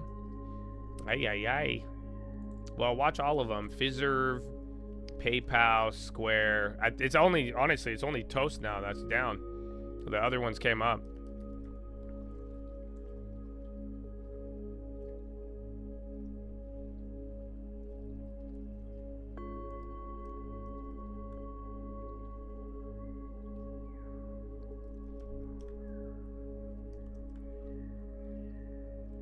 And then Qubit's going up. I don't know where all the other quantum is. Remember, it started waking up early. Like we said, take a look at the premiums. You could compare it. But then see, it broke out for a little bit, then came back down. So that little gain on the contracts has probably been wiped already.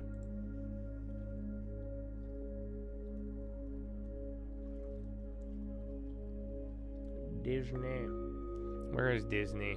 Yeah, TL, dude, after that little pop and drop, that was super weird, but that's not good. Again, equities could still last, but just notice you had a nice little tear in equities, bro, and you got this nice, you know, hit a couple of highs, but on the bonds. So if this doesn't turn around and the bonds come back here, I mean, eventually the rally, I think the bubble stocks will keep going, but then other stuff will start to underperform depending on how much lower TLT goes.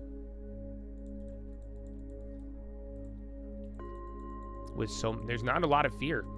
So again, people are worried about what could happen, but right now there's not anything bad, and then you have easier conditions with the rate cut.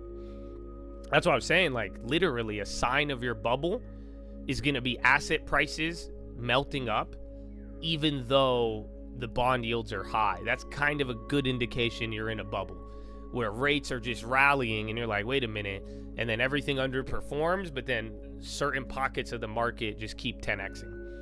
And so in a weird way, people are worried about what's going to happen, but I would argue you don't really have anything bearish economy wise like right now. Like I'm even talking about, I think we could get a recession. I think we could overheat, people go crazy mixed in with a slower economy, anything else, and then the Fed is already willing to cut rates. That's because they're either normalizing or there's really a problem. So it could go either way, but for now, nothing has really materialized. Intel on the low. How we go from 30 to 29, bro? I thought we were supposed to go 30, 32. Now we at 29. Fuck Intel. Hey, yo, Google. Big red on Google. Whoa, 1.4. Uh-oh, I already clicked the wrong one. Oh, yeah, I clicked the wrong one. Fuck. Yeah, I fucked it up. Oh, wait. No, there's one more. Why won't I? No. I don't even know what it is. Yeah, I fucked up. I didn't take any yet. 1.5. It's actually not a trigger yet, so maybe I'm... Oh, Hubs. I feel like if HubSpot starts going crazy, that could be a buyout there. Remember we heard about that? Yeah, that's not moving, bro. Let's see.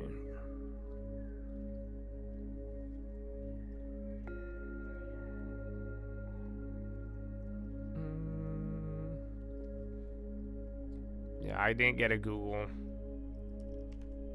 Meta dying now too. Lutnik Kazakhstan deal creates jobs.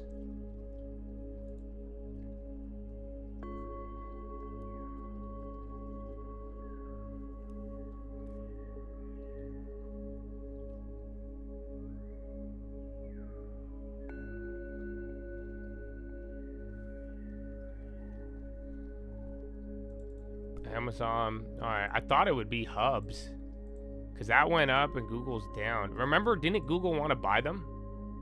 Yeah, that one time, but then they backed out of the deal.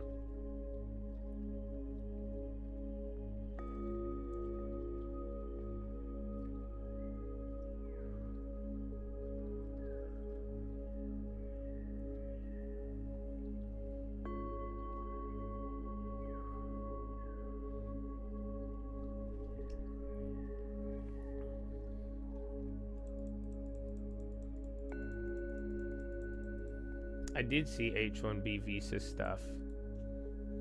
I don't think it's going to affect the market until it doesn't.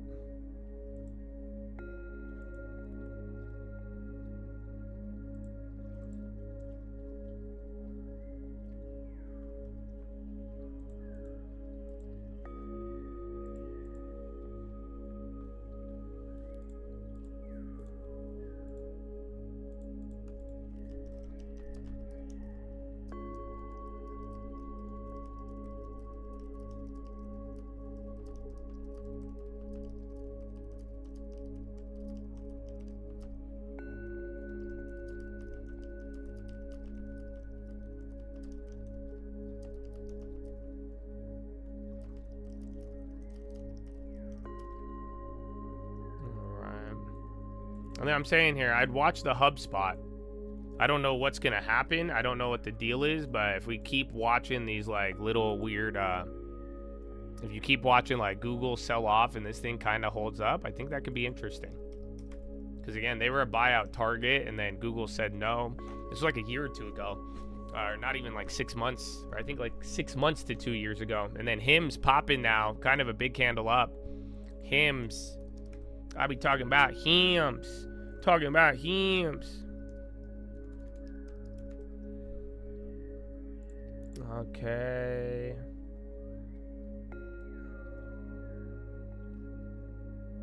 There's like one cheap one on Hims that the price hasn't moved up yet. Still mad far at the money. 2%. You're almost about to trigger.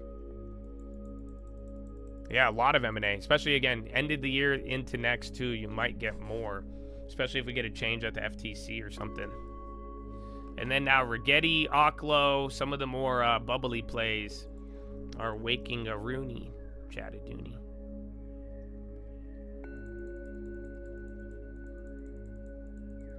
NVO's that's down 1% still. Baba.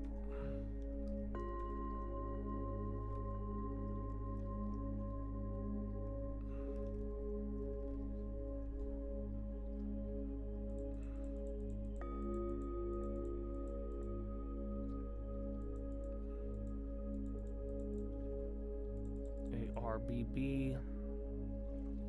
ARB. Yeah, I don't know what's up with him. That's still up there. Again, NVO started moving too, so maybe there's something. Okay.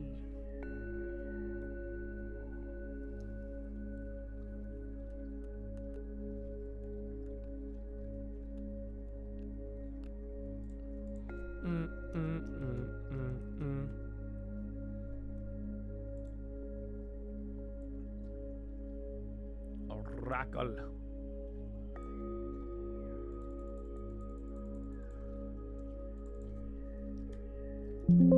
All right, man. So before that, Google, let's do some push-ups. IonQ, $71.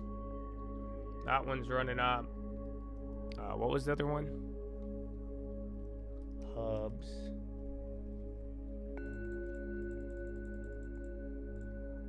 Lucid, iRobot, Rigetti. A lot of the like bubbly plays, small caps popping up.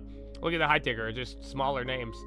And then Apple, Amazon, Nvidia, Google. I mean, that's gonna either bring you back to VWAP or not. Hubs, that's the other one. Hubs. All right, so I'm gonna go to the bathroom. We should do push-ups though. Please stand up and move your body. It's Monday, Chad, and I missed you. And I hope you missed you, and I hope you take care of yourself. And I hope you smile, okay? And enjoy your life, my brother. You only get one of them, okay? So, like, for real. It's actually very, very important.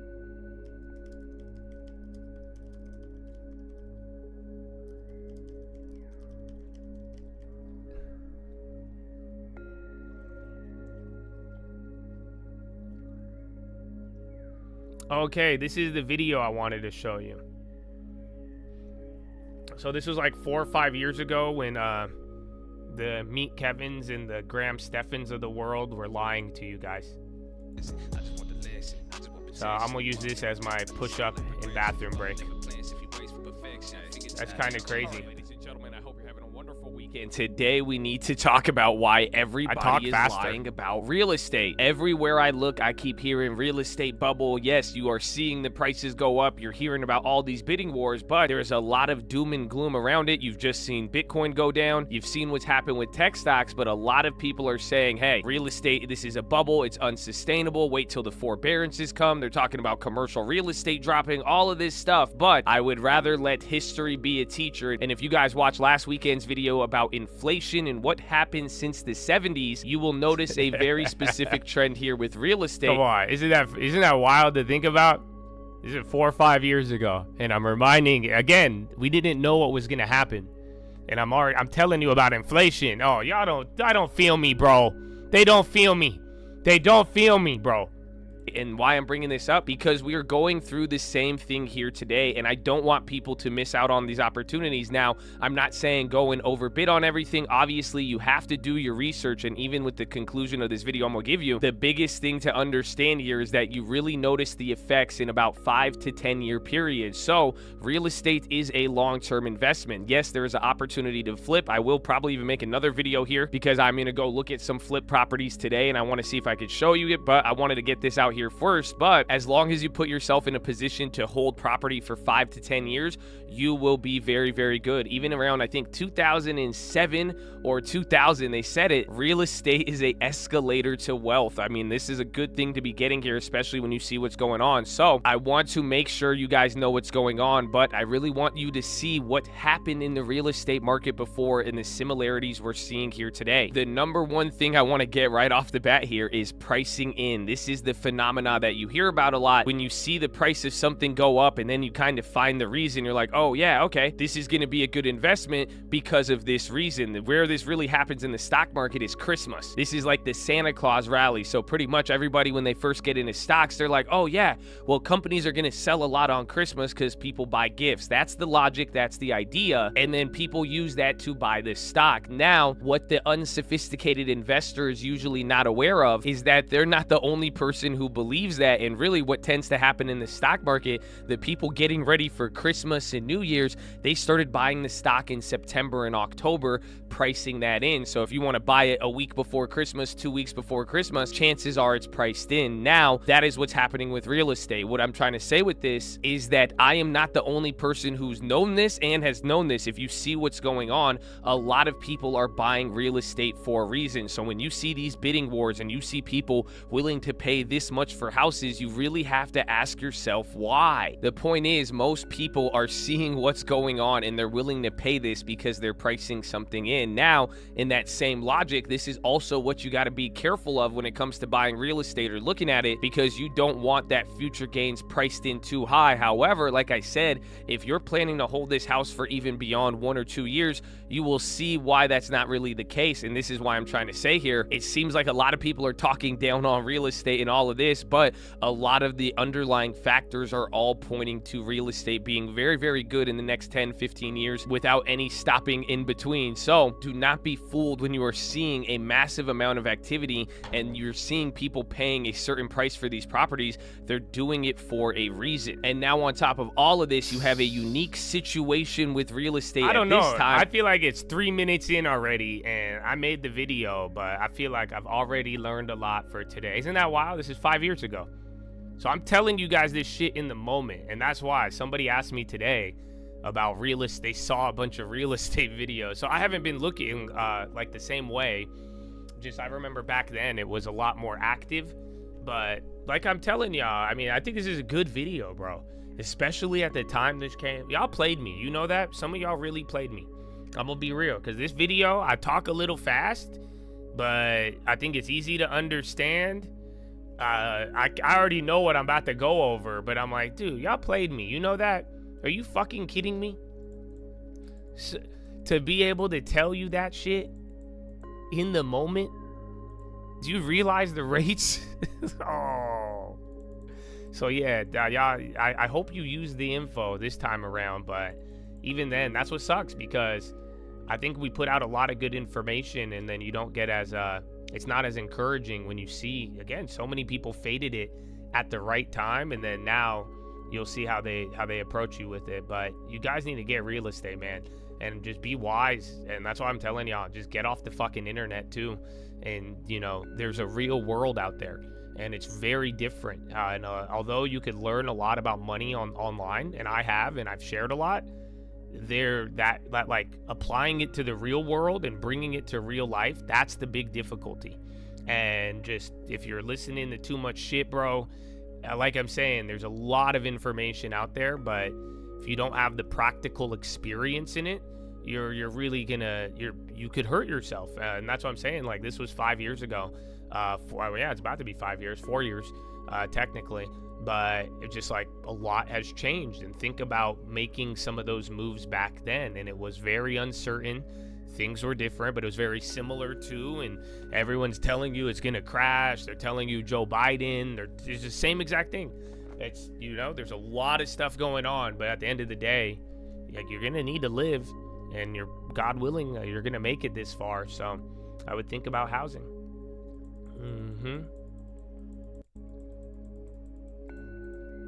I think Intel was more expensive back then, to be honest with you. That's why I like it now. I'm pretty sure. Yeah. Intel is half the price of anything during that moment. That's why I like the value, you guys. You don't think I'm insane, huh? Because I'm just telling you, like, think about it. Houses are cheap, low rates. I'm telling YouTube, buy fucking houses. Stop listening to these jackasses. You guys report me. I'm the one who gets banned. And then y'all were buying Intel then. Literally, those same YouTubers were buying fucking Intel and shit. And then now, fast forward, I'm like, yeah, stocks are through the roof. Real estate's actually cheaper right now.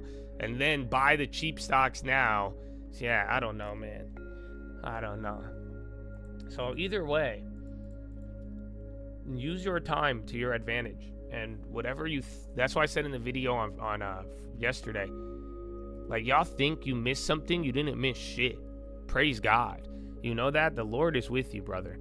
That's where, like, I hope we could develop a lot of y'all to, like, be just masters and killers, because you should know, bro, there's an opportunity everywhere, every day, every single day, every single sector. So you think quantum, crypto, nuclear, bro, that makes another thing cheaper, big dog. Amen. Praise God. Because I'm telling you, every single one of these is going to keep switching. We're going to go a couple years at a time, back and forth, but it's on you to really have a plan, stay alive, and take the cheap stuff while it's cheap. It's not going to be cheap forever. And then the stuff that's expensive, not going to stay expensive forever. And you're going to keep moving back and forth. So I hope you're ready. And that's why, too, it's better you learn this stuff sooner than later. You're either going to learn it by me telling you or by you succeeding or failing at it through actual experience. So learn it sooner, though, and stick to the plan. Save 10%. I like Arquite a lot, but I wouldn't buy it here. I mean, again, we got an extremely low price on it due to Redfin. Yeah, things change, and things are like that. Like, real estate was cheap, and then it's also like you can compare it to back then, and even cyclically. Like right now, real estate is cheap compared to stocks and Bitcoin. In gold even. You know, gold buys you more real estate now if you think about it. So that's relative. But go back 5 years ago, all real estate is up from where it was. But even then, during those videos, stocks were up a lot more. Real estate was up, but that was like, I made that video halfway through the bidding wars. So the real estate went crazier, and then I think they cut rates shortly thereafter, or raised rates. And then that's what kind of topped everything out. But even then, in the video, I'm telling you, you know, rates were low. If you were thinking a couple years out when rates were still low and those prices were still relatively low, it was kind of a no-brainer. Again, you even heard me in the video. I'm telling you, I'm going to go see 3 houses tomorrow. Like, dude, rates were nothing. Houses were still very cheap comparatively, and then again, you had people on the internet. It's like they got paid to tell you this or something, bro. I don't know. That's why people turn into conspiracy theorists. But you got to think about it, bro. People were literally staying inside and not buying anything. And then there were some people listening, and they're like, "Yeah, it's gonna crash." I watched a YouTube video. Yeah, these YouTubers who just got into this stuff. And then they have flip-flopped 20 different times. They now say real estate, and then I don't want to buy real estate. I'm going to agree. And then that's what happens. So, and then not to mention just the people who got robbed of their savings. There's a portion of people who didn't even watch YouTube and played their cards right, and they were just being wise shoppers, and unfortunately they missed out because of, again, there was just a lot of emotions behind it. But like I said in the video 5 years ago, let's let history teach us. Let's go to the books of history to learn something, and you really can. And although things will be different, that's where we get to use our knowledge and experience to apply it to the modern day. But my brothers, the books, the history, the word, it's all there. and you could learn a lot about kind of what to expect. That's why I even said I brought up some other templates for you today. You know, again, with EV chargers, you get to live through this stuff, man, and that's a benefit. But you should also, if you've never lived through it, you go back to history to find out how. And yeah, things will be different, but you got to learn to pick apart, see where you're at with it, and then also too ultimately make your decision. Because if you listen to me, you listen to the YouTubers, you listen to the people who own houses, who don't own houses, you're gonna get a bias everywhere. Do you guys not see it? So you got to start getting in the habit of acting on your own, regardless of what I do or anybody does or what anybody tells you, and you'll be good to go. I don't want you guys to fall for this shit. Again, every time I make these videos though, I get punished. That's the sad reality. Cause like I'm saying, bro, even the beginning of this year, like I said with Colt's sister, like again, I was a little bit more aggressive. Cause look, that video, I'm being all nice about it. Like the video that you guys would have fucking quadrupled your money. 0%. No one gives a fuck. So I start yelling at you at the beginning of the year, then I'm an asshole. But then again, look at the difference. We are talking a generation getting left behind or not in both real estate or stocks at both of those instances. Yeah, maybe it was a couple of this, that maybe it was a small, oh, I fell for it. But look, that's a difference between houses doubling or not. If you believe the bullshit at the beginning of the year, that was the difference between 50% off or not. Or again, feeling like it's hopeless. So all of that being said, you really don't have nothing to worry about, like I've told you, even if you think you missed it. But you do have to start right away, getting a plan and sticking with the plan. And that's where the long term comes in. So I hope you're encouraged, because if you missed any of it, that means you have something that is cheap today. You're not going to be active in all the other stuff, but there's something today. And then it's going to keep playing like that. And you're living in the world of AI and a lot of other things. So that's why I keep saying the future is very important. But until you make the plan and stick with the plan, it's going to keep, you're going to have all these, and think about the bubbles we're talking about. There's a lot of things that happen in these time frames. And then before you know it, we're going to just pull up a video and be like, look, 4 years ago. I know, man. Get a long term. It's 4 years, 5 years, Chad. In the moment, it felt like forever, but here we are.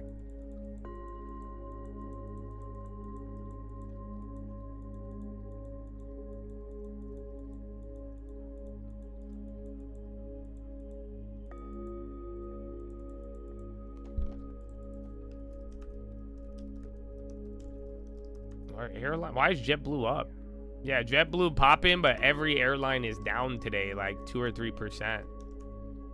So, interesting. He's a long time, an enemy of long time. I mean, kind of, if you think about it. And it's not for me, it's for you.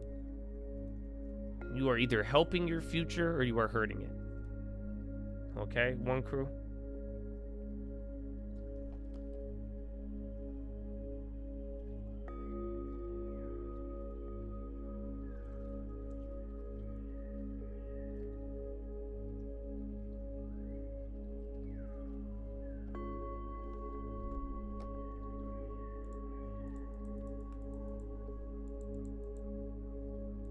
All hail the long term? No, man. Go praise Jesus. And then get a long term and care about your future. But then get a house. And then whatever's not expensive now is either going to get a lot cheaper or a lot more expensive in the future. Same goes for whatever's expensive today. I know, it's pretty simple and pretty basic and not that actionable, but if you really simplify it like that, I think it'll help you zone in on the thought.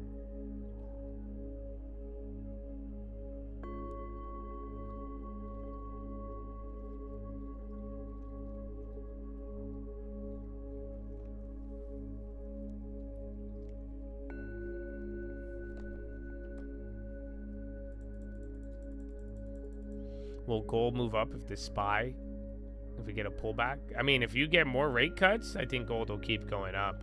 Even without it, I mean, it might just hold up, but for the most part, I think gold is going to come down when either rates or the dollar skyrocket.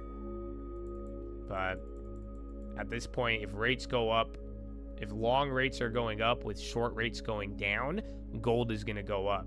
If all the yield curve goes up, gold will come down. Or again, if the dollar skyrockets. But there's many things feeding into gold right now. It's been a phenomenal couple of years for that little thing, that little piece of metal, that commodity.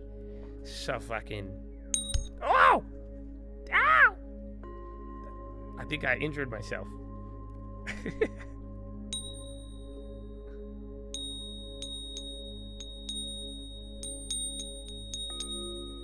That's how gold got too expensive, you guys. I stopped hitting the gold coins together.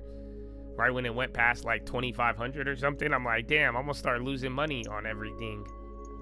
So that's it. I had to, you know, these are silver coin. Even the silver getting expensive, dog. What are you talking about? Why? What the fuck? Silver Eagle, 1 ounce. Let's see what they go for. JM Bullion. $44. That's insanity, dude.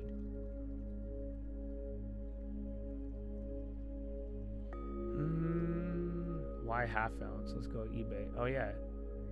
Damn, $47 for 1 ounce of silver, like a coin. So spot silver is like 39 right now, I think. That's fucked up, dude. What about eBay?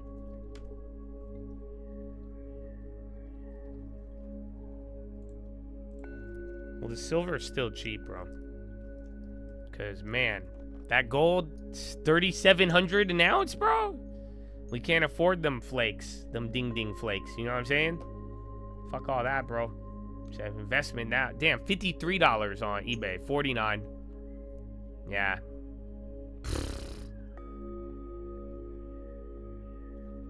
Yeah, bro.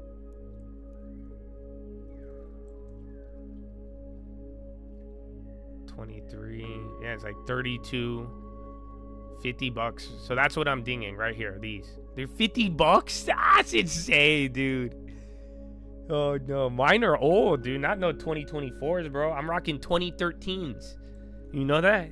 That's crazy. I'm fucking old. This is where my hairline went. Hold on, what's this one? I can't see it. This one's newer. 2015.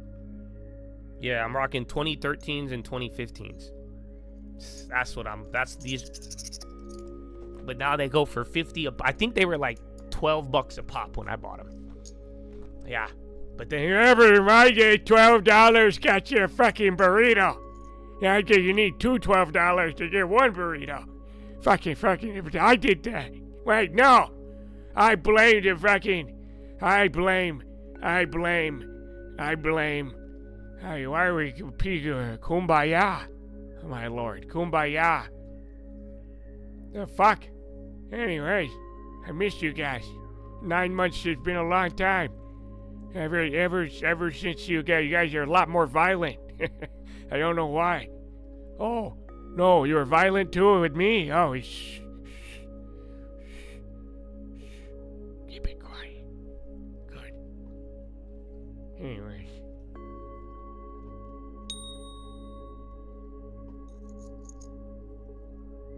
So not bad.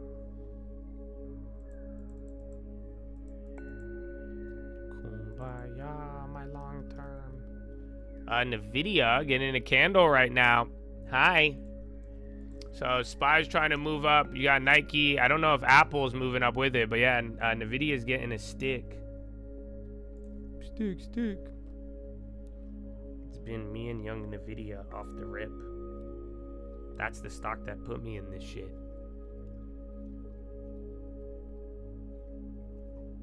Yeah, Nvidia is squeezing up, my friends. I don't know why.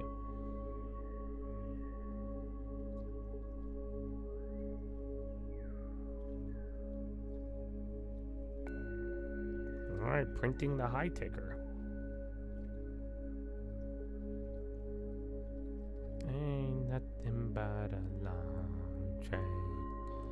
Yeah, do you guys not see this? Moran monetary policy is well into restrictive, leaving short-term interest rates roughly 2 percentage points too tight, risks unnecessary layoffs and higher unemployment. OpenAI partnership. Bro, we had that before the headline. Ta-da. So yeah, we just got the move. OpenAI partnership, I think. So I can't confirm that. I just had the move earlier, but either way, even without the fucking headline, you're pretty good. So yeah, that's gonna wake things up as long as it brings in Apple. Yeah, OpenAI. All right, I got to confirm 10 gigawatts NVIDIA. OpenAI to deploy 10 gigawatts of AI. And then something on Exxon too. Invest up to $100 billion in OpenAI. NVIDIA first gigawatt systems to deploy in 2026.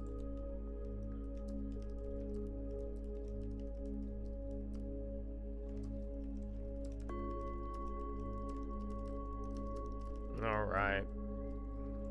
Well, be careful on that one. Those are cheap for a second. Honestly, that wasn't that bad. I just don't. Again, check Oracle too, because it's similar to that one. OpenAI did the 10 gigawatts. It's confirmed though. I don't have a source though. I think it's straight from NVIDIA. But I see it on another wire now. That's what I was saying. At first, we caught the move. I just put it up and I saw it moving, so we knew there was something going on. But then you had the headline, and then I got the later confirmation. But yeah, it's not out on the website yet. I don't know if they talked about it on Bloomberg. Wow, money, bro. Beautiful. All right, they're already up over 100. And then if you got the cheapies, those went fucking apeshit. Oh. We could have got way better ones. Damn. Ain't nothing but a long train. Tell me why I never want to hear you say I saw my long turn today. Tell me why ain't nothing but a long train. Alright. Well, you heard it here first, Chattadonia. Like, literally. You had that before the wire. So, nice. Check if Oracle ends up moving. Finalize deals in coming weeks.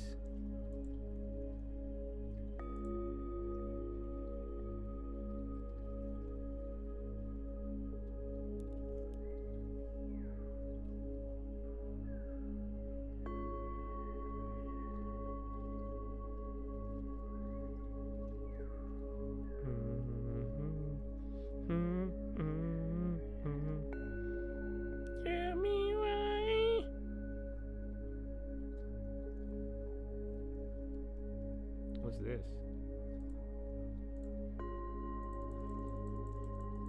Fed Moran sees neutral rate close to zero. Multiple Trump policies are lowering neutral. Where is homeboy?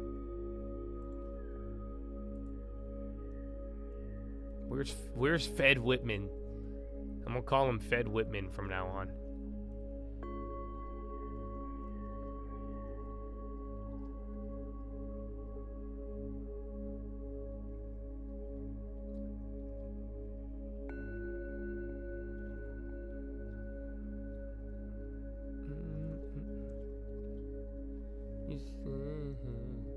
I want my long turn today. Tell me why. Well, yeah, I mean, Intel's part of the train now, dog. We got Intel in the video. Dude, that was a hitter. I'm mad I didn't get more. Fuck. Oh, it's kind of crazy, though. You made a lot more on the out of the monies than the near the monies, but that was an easy 100%.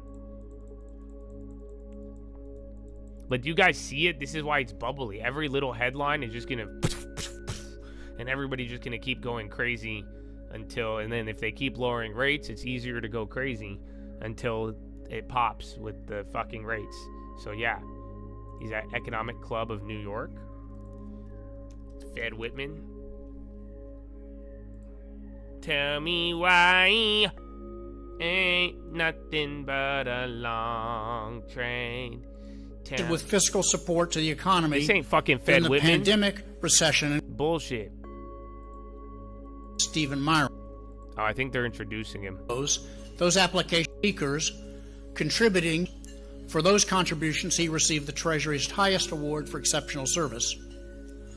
Prior to Treasury, that was his pre-written statement. He worked for a decade in the financial markets. His work on economic policy has been published in academic journals and also the news media. Talk about his experience research on subjects like trade, tariffs, and Treasury issuance has brought great acclaim and lively discussion in financial markets and the media. Steve holds a PhD in economics from Harvard University and a BA from Boston University, where he studied economics, philosophy, and mathematics. Today's format will begin with Steve making some formal comments from here at the podium, and then he'll join in a fireside chat. And we're delighted to have today Saleha Mohsin, the senior Washington correspondent for Bloomberg News, doing the honors of moderating. Let me just remind everyone that this conversation is on the record. We have media in the room and on the line. So with no further ado, let me have the great pleasure of welcoming Stephen to the podium. Thank you, Steve. It's going to be, eventually the other ones will respond.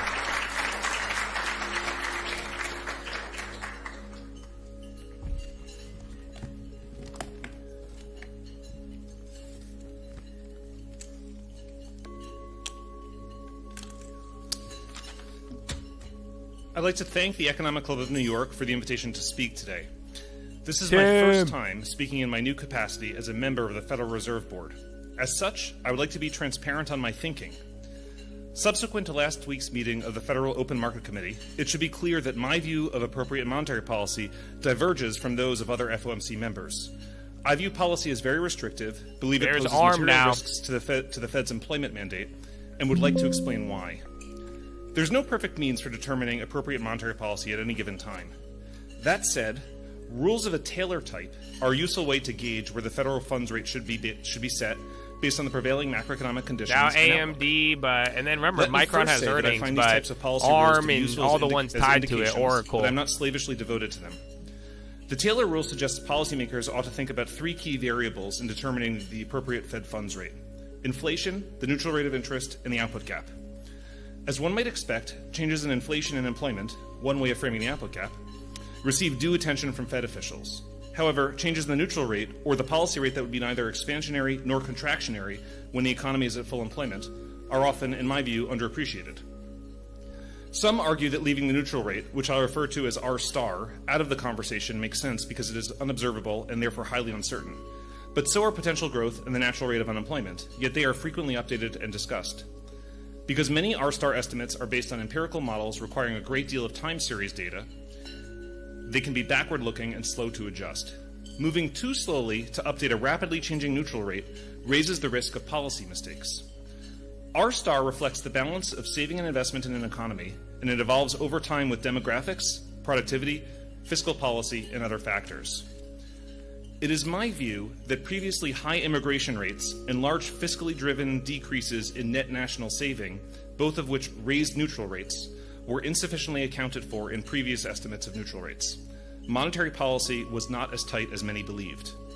That same effect may be taking place today, but in the opposite direction.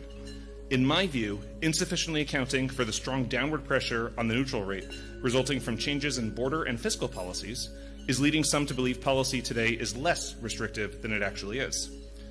Today, I will give explicit consideration to non-monetary factors, such as shifts in border and tax policy, trade renegotiation, and regulatory dynamics that can have substantial effects on the appropriate setting for monetary policy. I'll focus on the factors that have changed most meaningfully over the course of 2025 as they relate to my expectations of inflation, R star, and the output gap, emphasizing ones that I feel are underappreciated. Before I proceed, I want to be clear. I am not attempting to provide an impossible degree of precision, but a general ballpark. Based on this analysis, I believe the appropriate Fed funds rate is in the mid 2% area, almost 2 percentage points lower than current policy. The Federal Reserve has been entrusted with the important goal of promoting price stability for the good of all American households and businesses. Those are videos on and I'm committed to bringing inflation now. sustainably back to 2%. So, GG's, however, even if you got policy NVIDIA, you're by fine, such a large degree they're all brings moving significant now. risks for the Fed's employment. That's going to give you your first. That's I'll this is start how with we're starting inflation. off the week. OpenAI The general NVIDIA approach deal I now. take is to assume all components of inflation that I'm not explicitly addressing will continue with their current run rates. I look forward to breaking down my expectations for other components of inflation in the future, but today I'll focus on what I consider to be first-order changes to the inflation forecast. Housing represents nearly 16% of the personal consumption expenditures price index, and more than double that in the consumer price index.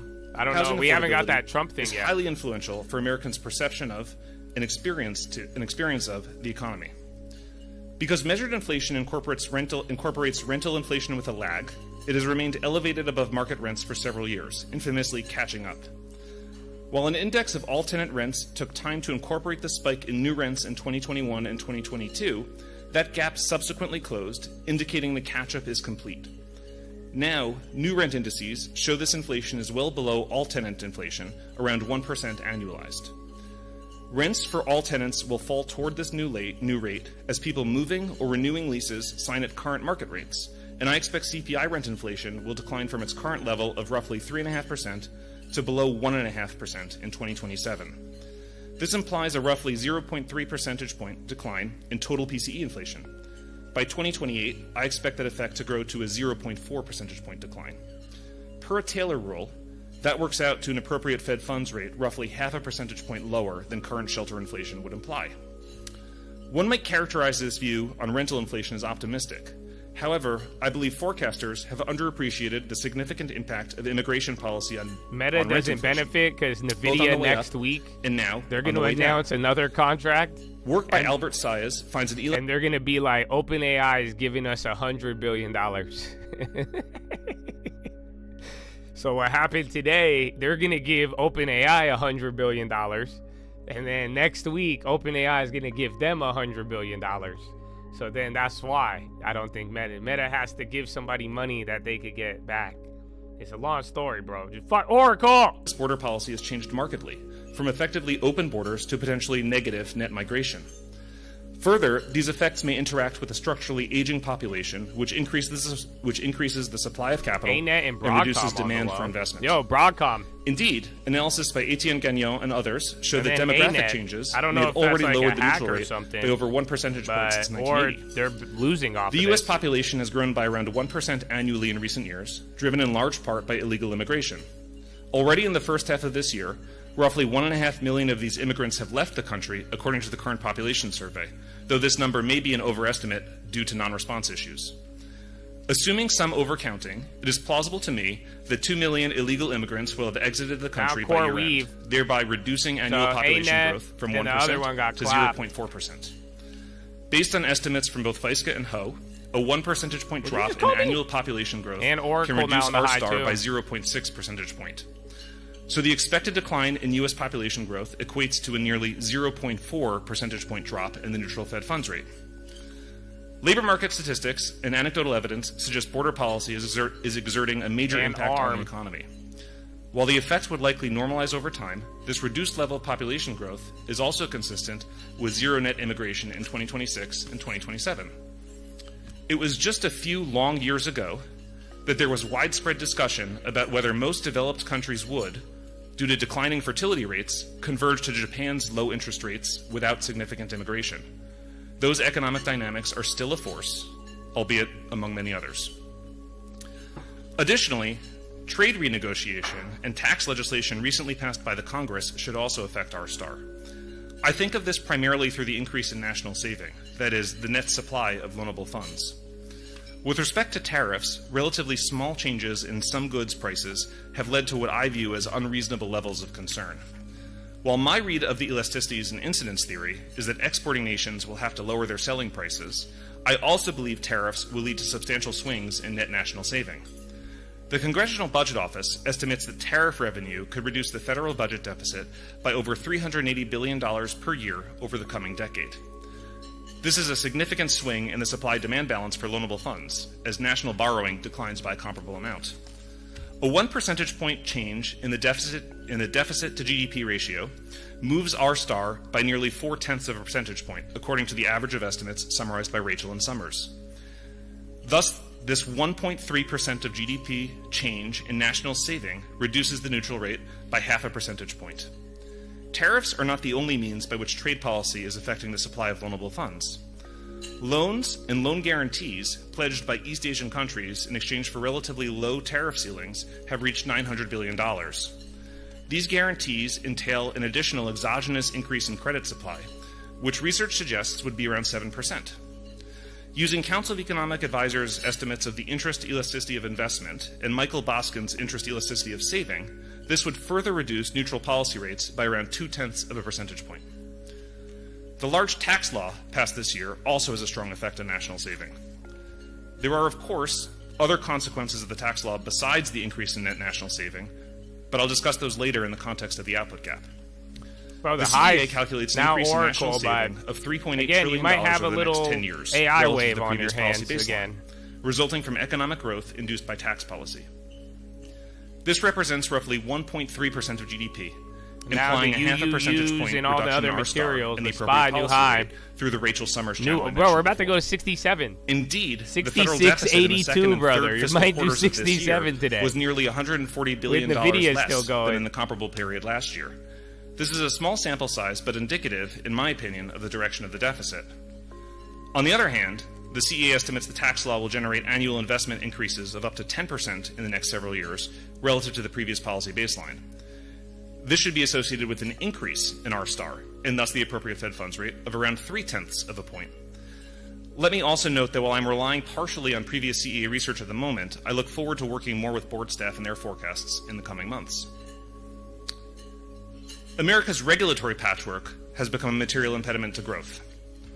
Economists tend to underappreciate the economic impact of regulations, largely because qualitative factors can be difficult to study empirically.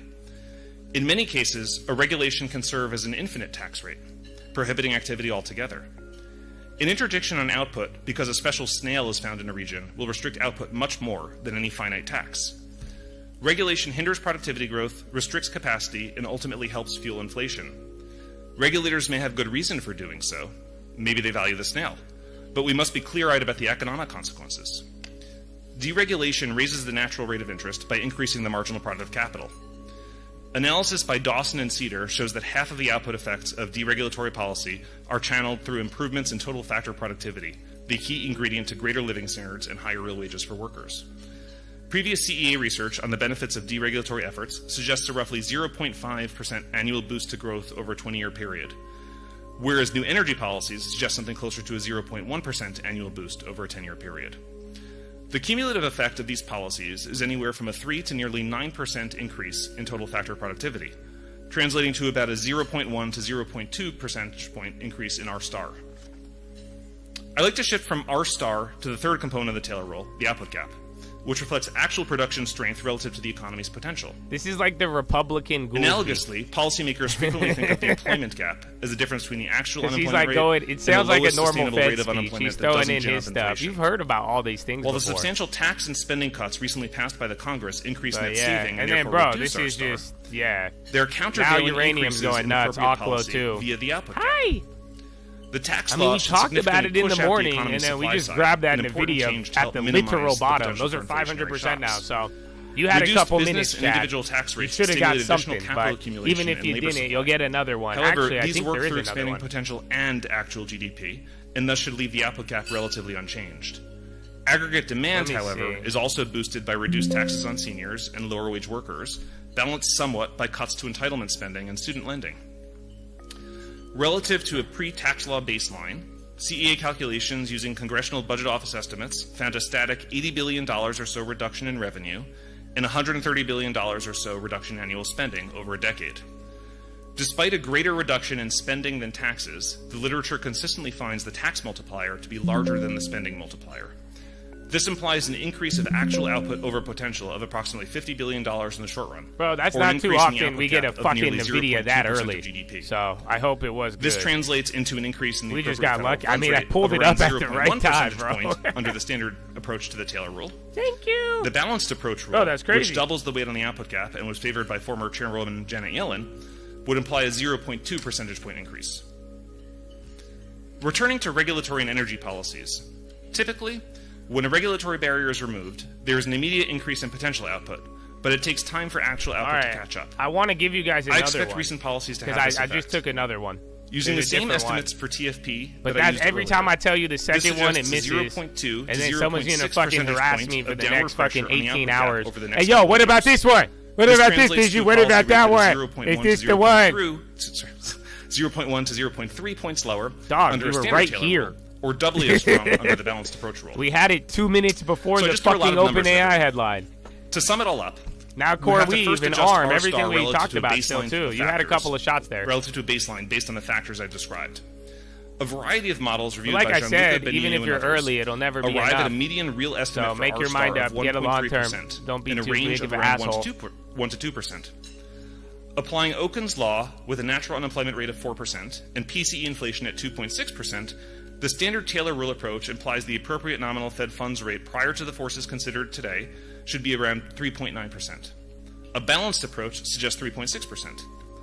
These are not all that far from where the FOMC has set. Where do we go? It's either 182 Including and then the shocks I've like I've 183.80. I get a new real R-star 184.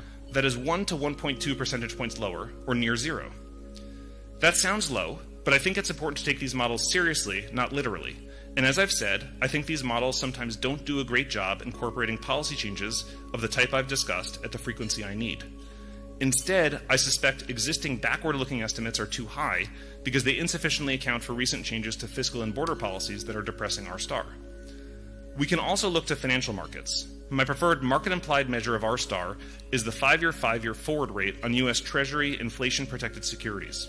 That's around 2.3%, meaning the new real R-star would be 1.1% when applying new policy pressures.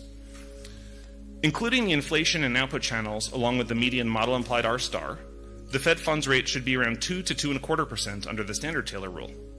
The balanced approach implies a rate of around 1.5 to 2%. If we instead use the market-implied R-star, these numbers would all be 1 full point higher. To help correct for the risk that the model-implied rate is too low, I weight its likelihood at 2/3 and give the market-implied R-star a 1/3 weighting.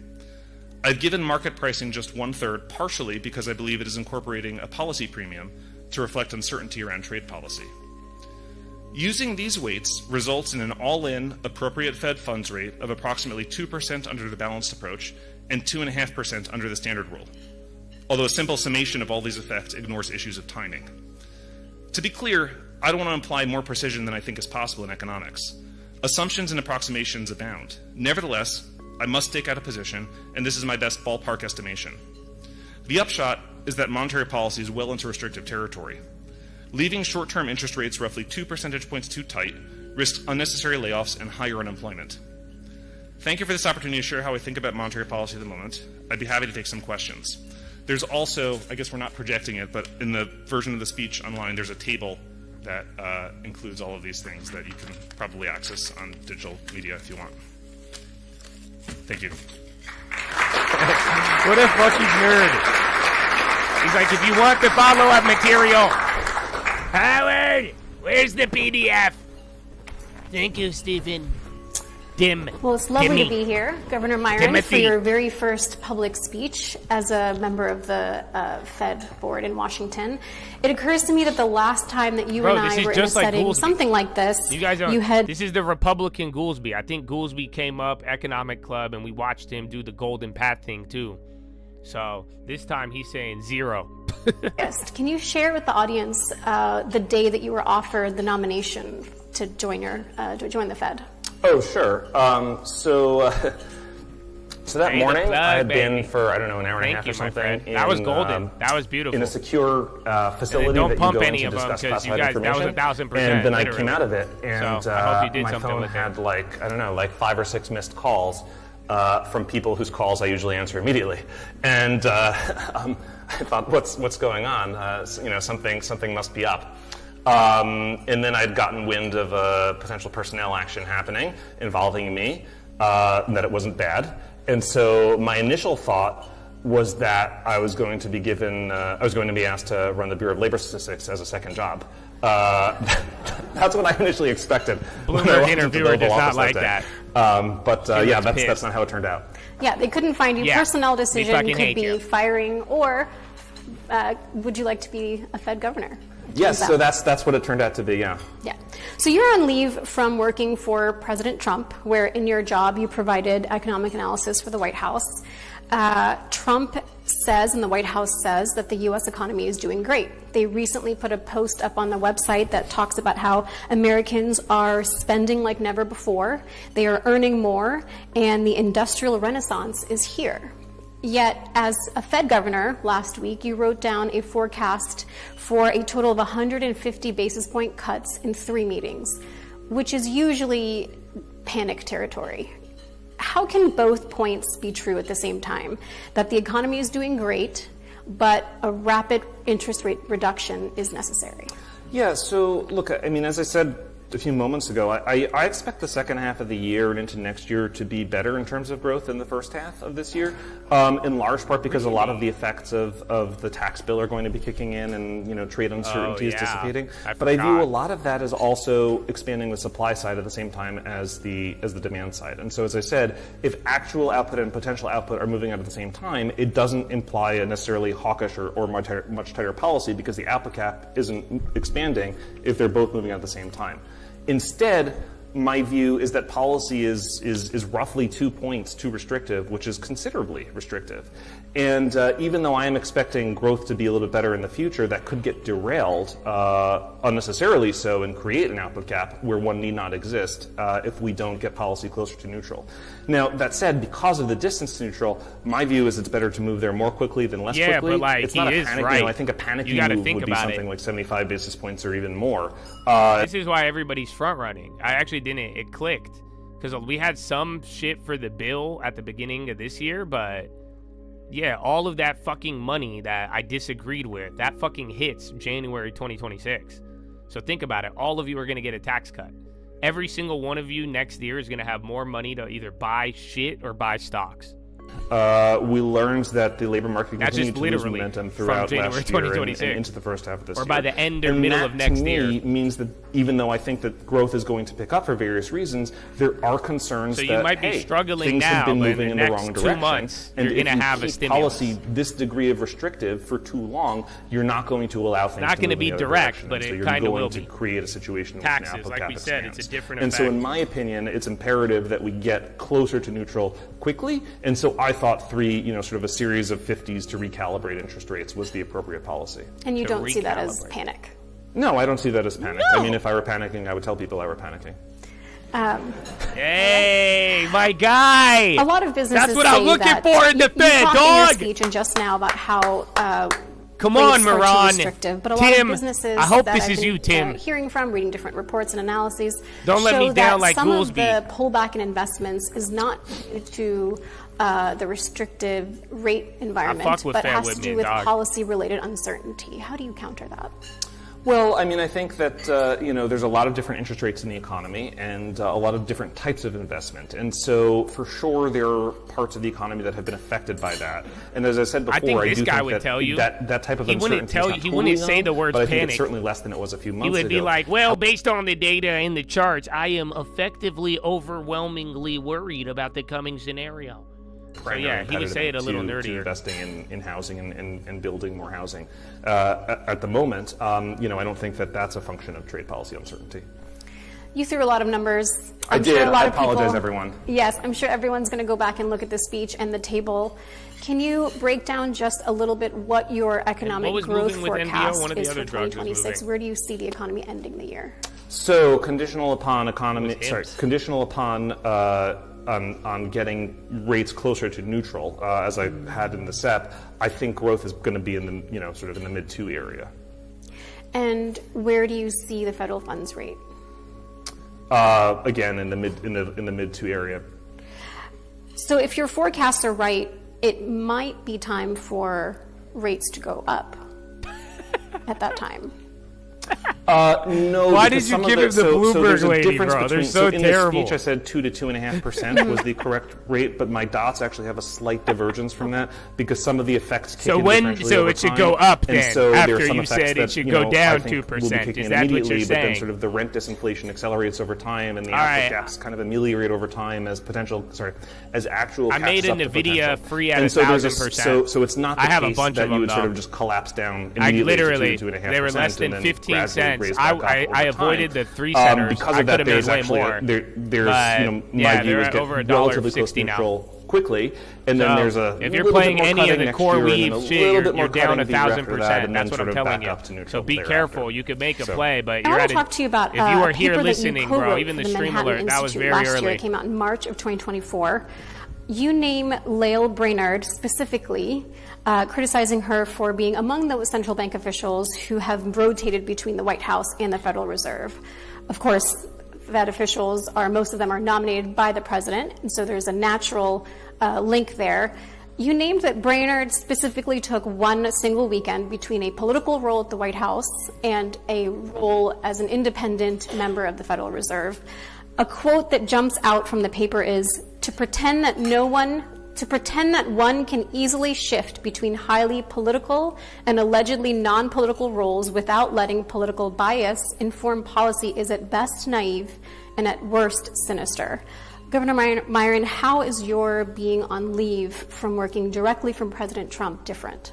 Yeah. So first, let me go backwards with that, right? So first, the on leave is just because it's just a 4-month job, and if it were a longer than 4-month job, I would of course resign, immediately. If there was some reason that I would think that I would be in this seat past January, I'd resign now.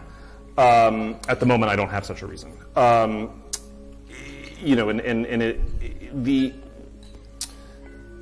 I think that there's no question that the Fed had previously gotten over its skis in terms of politics. And I think my analysis is borne out by the history.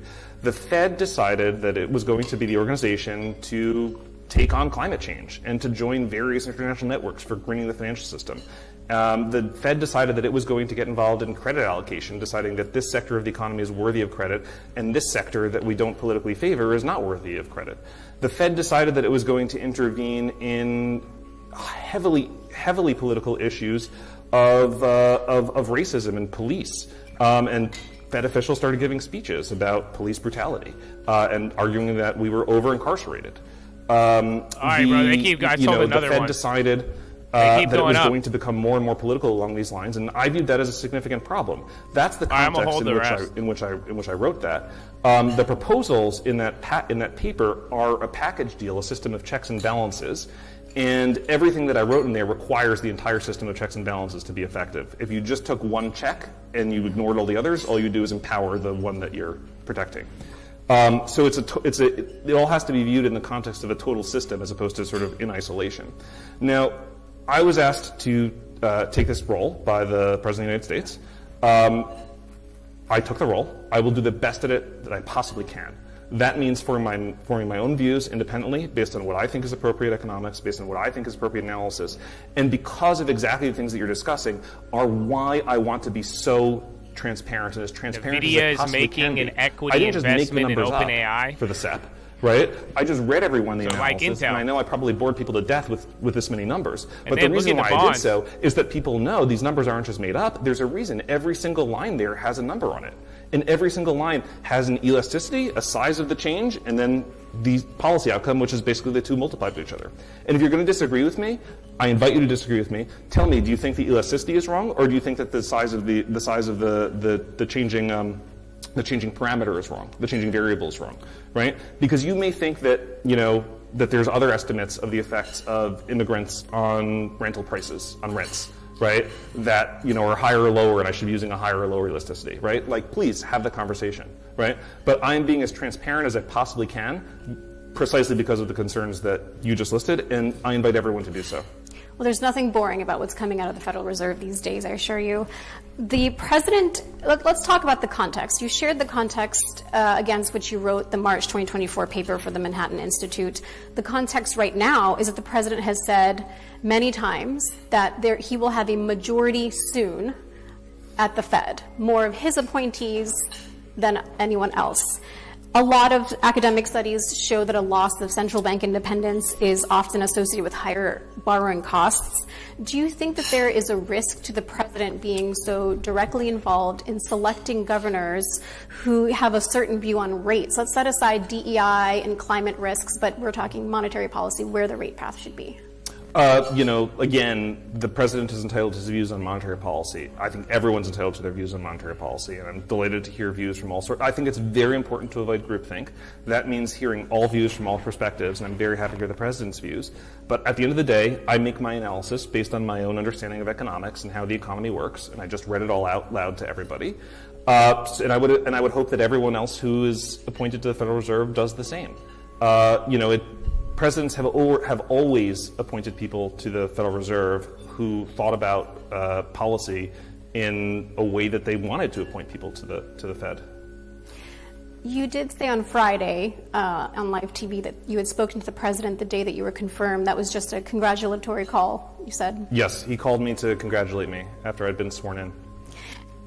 I'm curious what you would do if in a phone call the president directly asked you to vie for a specific decision at the Fed. I would respectfully listen to his view and his analysis of why interest rates should be wherever they think that they should be, and he has been very forthright in his view, right? Which is not exactly the same as the numbers that I put out there. There is a difference, right? I would respectfully listen to his view. I would consider his arguments, consider whether they had any merit, and then I would make up my own mind based on my own analysis. And I would do that whether it's the president or anyone or any other political actor. Would you share publicly if that conversation were to take place? Well, as you can imagine, I've had a number of conversations with the president about the economy, about economic policy, over the last, 9 months, about the economy, economic policy. A number of those conversations have touched on the Fed also. He's never asked me to set policy in a specific way.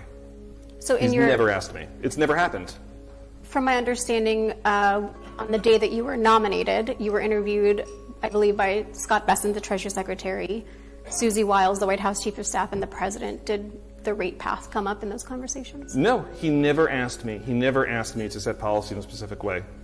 He shared his view about monetary policy. It's the same view he says on TV several times a week. There's nothing about his view about monetary policy that I know that you don't know. But he never asked me to set policy in a specific way. In 9 months. In 9 months. Yeah. So last Monday night, you're confirmed by the Senate. Tuesday morning, you have a phone call from the president, and then you walk into your very first FOMC meeting. Can you share just a little bit about what it is like to walk in?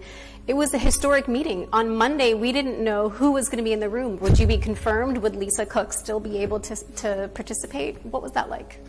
It was cordial, it was collegial, it was friendly, it was respectful, and I was very appreciative of that. Everybody was very welcoming, and it was a good discussion. And, the way that it works is the staff make their presentation, participants are allowed to ask the staff questions, participants read their views of the economy and about appropriate monetary policy, and there was a forthright exchange of views and, lots of a diversity of views, and I appreciated that conversation. And everybody was just very kind, and, that meant a lot to me.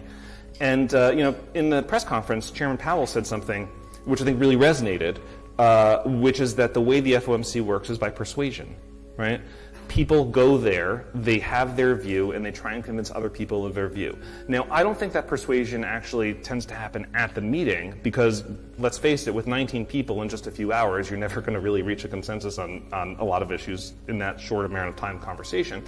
It happens in between, right?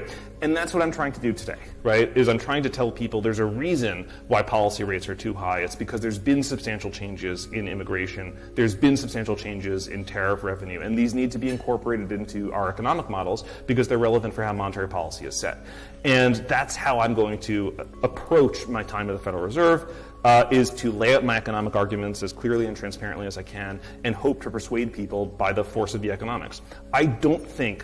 I really don't think the idea that population growth affects neutral interest rates is a controversial view. This was a universally held, accepted fact. Probably nearly, there's always an exception. Probably a nearly universally held, accepted fact 5 or 6 years ago. Almost everybody would have agreed, sure, population growth affects neutral interest rates. Countries with high population growth have high neutral interest rates. Countries with low population growth have low neutral interest rates. Well, we just had a major swing in population growth because of the changes in border policy. And in my mind, it's incumbent upon us as policymakers to think about that when we think about where appropriate monetary policy should be. Governor Martin, you're talking about your approach while you're at the Fed. No, I think it kind of makes the intel look a little worse. It seems I don't like want a to little say bit of a it because caretaker everybody role hates that should be intel, taken seriously. and Bloomberg's going to use this on you've their also next come segment. out of the gate quite strong. So, like, if You Intel had your only got dissent $5 last billion week. and OpenAI doesn't we saw make you shit, on the and they got airwaves on 100. Friday, and now you've laid out in detail your views to be transparent, as you said. What should we make of your approach? Once again, Are you Intel got the hoping short to end. spend these few short months persuading on a board that is run by a chair whose ultimate job is to forge consensus? Yeah, I mean, look, I think at the end of the day, I just try and think things through myself and ask questions to try and figure out where consensus might be complacent and wrong. And I've always done that, and I think you sort of see that on, some of my previous writing on tariffs, for instance, right? The idea that you would be able to implement these things without significant retaliation was once very out of consensus, and now I think a lot of folks are coming along to that to that view. The same is true of this. I will be as independent as I can in thinking through monetary policy. And that means not only in a political sense, but in an intellectual sense as well on the FOMC.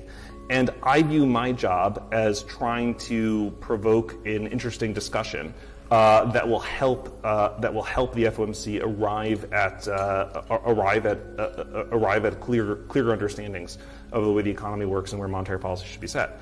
It's a few short months, but I've got I think a lot of content to work through in those months.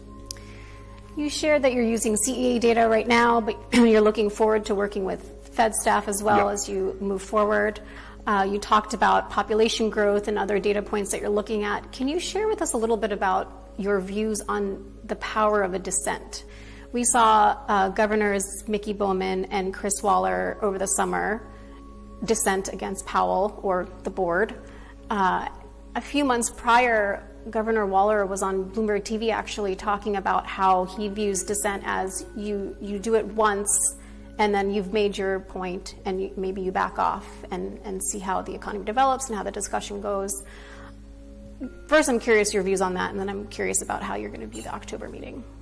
Yeah, I mean, look, I arrive at a view. I do a lot of careful thinking. I arrive at a view, and then I will sort of continue, until my view changes, I will continue arguing for that view. And if that means continuing to dissent, that means continuing to dissent. I don't view, look, I will always be polite and collegial, but I don't view voting with the consensus for the sake of establishing an appearance of a consensus, even if I disagree with it, to be more important than trying to argue for what I consider to be the correct policy. And if that means that I keep on being, I think, sort of sticking out from the crowd, and sort of being more individual in my views, more idiosyncratic in my views than maybe the rest of the FOMC, then that's the way it's going to be. I'm not going to vote for something I don't believe in just for the sake of creating an illusion of consensus where there is none.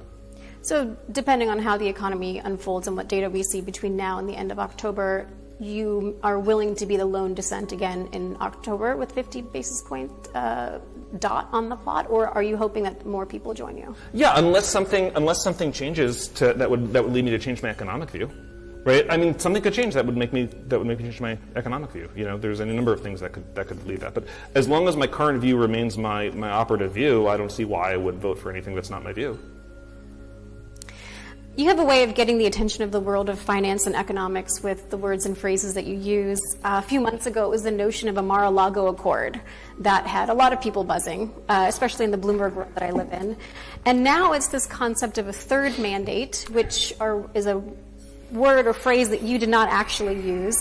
Let's talk about this. In your testimony, you brought up a piece of the Fed legislative mandate.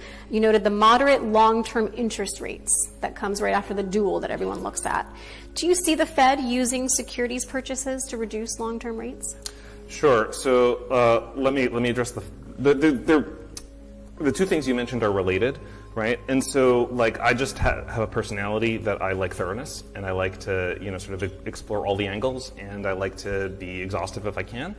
And when I wrote that paper on trade policy last year, before joining any policy role, I was attempting to be exhaustive and list every policy I could possibly imagine as being able to narrow the national accounts. I never advocated for that Mar-a-Lago Accord. In fact, it wasn't even my idea. I was quoting somebody else's idea and gave him due credit in the citations and in the text as a result of it. And I underlined that it wasn't a policy proposal. It wasn't policy advocacy. But I like to be thorough, and so I included it. And it was, it continued to haunt me for many months after that. Despite that, this third mandate stuff is the same thing, right? I take a job seriously, and if I get asked to go to the Federal Reserve Board, I will look up the statutes and I'm not a lawyer, but I can read, and so I'll look up the statutes that govern the Federal Reserve Board, and I see that the Congress assigned the Fed stable prices, maximum employment, and moderate long-term interest rates. So when I'm testifying in front of the Congress, I will just repeat their own words back to them. There's nothing more to it than that. And I think most people generally leave the third part out because they think that it's implied by the first two, like that if you are going to achieve stable prices and you're going to achieve maximum employment, then moderate long-term interest rates will necessarily fall out of that. I think that's what most people typically do. They leave it unsaid for that reason. But just because I'm a thorough person and because I was in front of the Congress, I wanted to be respectful of their words and not my interpretation of their words. There's been a lot of talk about the balance sheet. Treasury Secretary Scott Bessent has laid out in detail in a lengthy essay about the Federal Reserve and his views on it. We've heard about it from Kevin Warsh, a former Fed official who is in the running to possibly be nominated as Fed chair. I'm curious what you make of Bessent's criticism of the Fed's large balance sheets and mission creep that he points to. So, I've also been very critical of mission creep. We talked a little bit about it before in the discussion about Fed independence. The balance sheet, I believe the balance sheet became as big as it is in part because of previous asset purchases that weren't strictly necessary. I think that if you look at, the Fed was still buying mortgage securities when housing prices were up double digits, or 20%, I think 20% year over year, in the wake of the pandemic. So I don't think there was a need for the balance sheet to get as large as it has. I think the Fed has been doing a good job of bringing it, of reducing it. In my mind, though, focusing excessively on the size of the balance sheet is more like focusing on the symptom rather than the cause. And like I said a few days ago, my view is that the balance sheet size that you ultimately need ultimately falls out of the regulatory framework. Because if the regulatory framework requires a certain amount of reserves in the system, the Fed needs to provide that size of a balance sheet in order to allow the banking system to have the capital it needs under the regulatory framework. And so my view is that sort of focusing on the balance sheet size is focusing on the wrong thing, and that it's better to focus on to get the regulatory framework that you want correct, and then the right size of the balance sheet will kind of fall out of that. Do you think that there should be more done to focus on long-term rates the way the president says, using the balance sheet perhaps? No, I mean I think that historically the Fed sets short-term interest rates, right? And then that affects a broad array of financial conditions, including long-term interest rates. And as long as you are, sort of not near the zero lower bound, I think that there's no need to sort of move towards trying to capture additional instruments. So you agree with that the Fed has a dual mandate. There's confusion out there after you listed, like you said, read back the law to Congress, that there's now a third mandate policy, especially with the president talking about lowering long-term interest rates. Yeah, well, look, Congress gave the Fed those words that I read in front of them and that you quoted before. Now, as I said before, I don't think moderate long-term interest rates are necessarily, an action item at the present, right? Like, I'm focused on bringing inflation down sustainably to 2%. I'm focused on preventing deterioration in the labor market that would expand an output gap. ARC on the high. I think and those APLD, are the primary the focus. high ticker's almost fully gassed. I mean, you guys are about to hit just, 6,700. But it's not for me to tell Congress they didn't say something. And then the Nvidias are holding 1,100% on the bid, so take something One thing that the or president is forever acutely focused gamble on for the rest is of the week. housing costs for the you. average American. But yeah, we're is about there to do anything more that the 6,700, Fed man. Welcome could to the do bubble. to influence mortgage rates or just I mean, shit, alleviate it's been some of that we're doing pressure 100 points a week, bro. What do you want me to do? As I said a moment ago, the Fed controls the short-term interest rate, the overnight interest rate in the So economy, you think right? that the And rates are going financial higher conditions then more if you broadly lower across them? a range That's of what you're items, saying? including longer-term I interest fucking hate rates, these credit interviews, spreads, bro. the dollar, I don't mortgage hate her rates, as a right? human. I They hate her all as sort of quality of a can journalism. be responsive to changes in short-term interest rates. And so if the Fed continues to ease policy, presumably that will bring mortgage rates down to an extent, right? Bringing mortgage rates down will help, unlock additional home building, will help unlock additional investment in housing. However, the degree to which mortgage rates come down versus other financial conditions loosening, I don't have a firm sense of exactly which one is being pulled at this given moment. Talk to us a little bit about the Fed's inflation target. Do you think that the 2% range is the appropriate goal? Sure. So first, let me reiterate my commitment to bringing inflation sustainably down. Second, let me say that any prospective changes to an inflation target should only ever be entertained after a material period of the Fed achieving its inflation target, to avoid any appearance of moving the goalposts. You should never even entertain that idea after being off target for a period of time.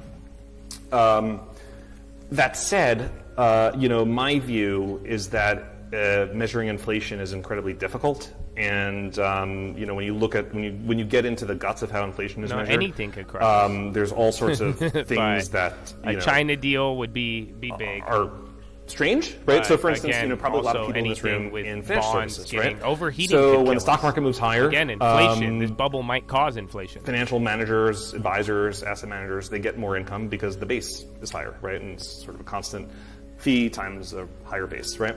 The way that inflation is calculated then generates inflation in the portfolio management section of the personal consumption expenditures index, right? So the fact that the stock market goes up mechanically leads to higher inflation the way it's measured, right?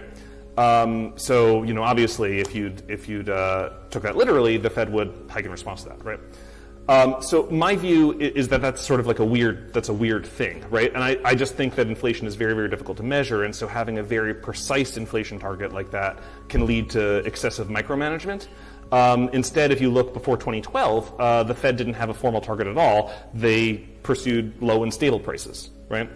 To me, that's an interesting way of doing things also. The inflation target was really introduced in 2012 as a bulwark against deflationary risk in the wake of the Great Financial Crisis, when the Fed was at the zero lower bound and felt the need to further credibly enforce a commitment to positive inflation. And so, I think there's sort of very interesting questions about how would you actually want to set monetary policy over the longer term. But I do want to emphasize that these questions should only ever be entertained in terms of changing the framework after the Fed has successfully achieved its target for a sustained period of time to make sure that there's no appearance whatsoever moving goalposts. Governor Meyer, thank you so much the video, bro, that was taking my questions. Unexpectedly one of the best Great. plays. Thank you all very much. Let's start with a round of applause. Thank you. Time for FEMA.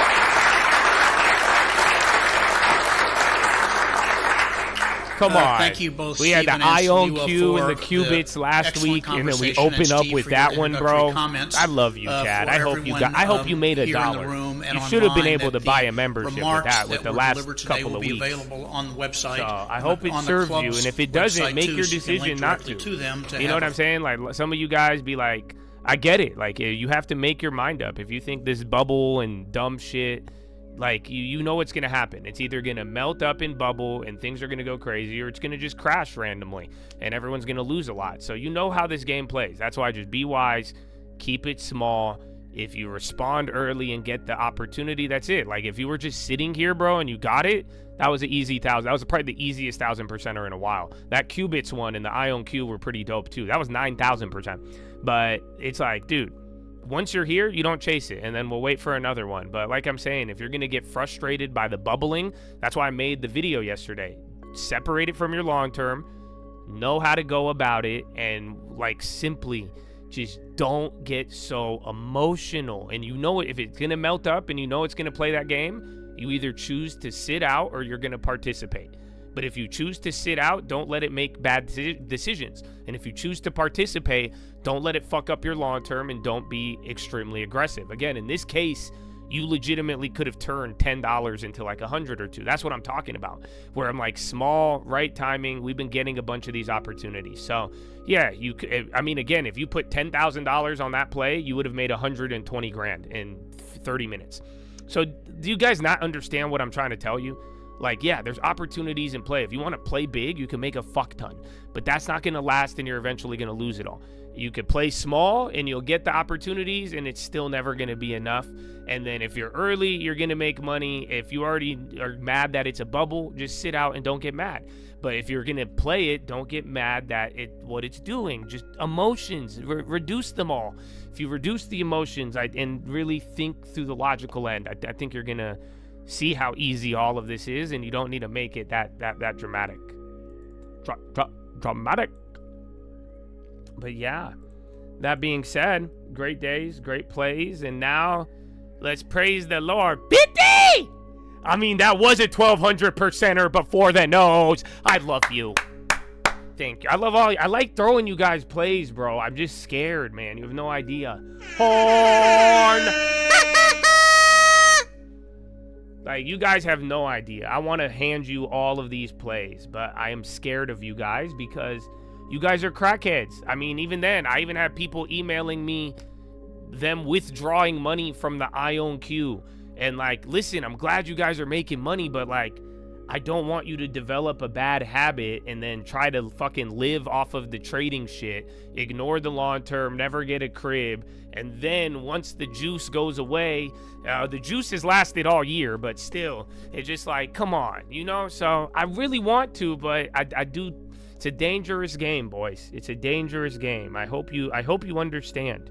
I really hope you realize out of all of the things I've done with y'all, I'm down to keep it real. I'm down to hook you up. But like I'm telling you, this is a dangerous game. The way I've seen it play out, people will hurt themselves. You all could hurt yourselves if you are not being wise about it. We all can, even Druckenmiller.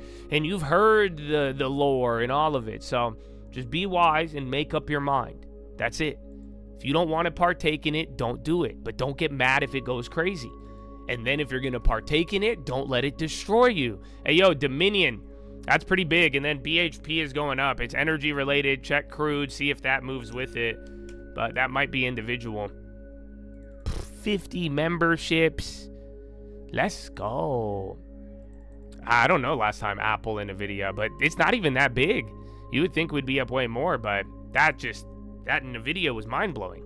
Dude, we go back to that clip. Because we had it at the literal bottom before the headline came in.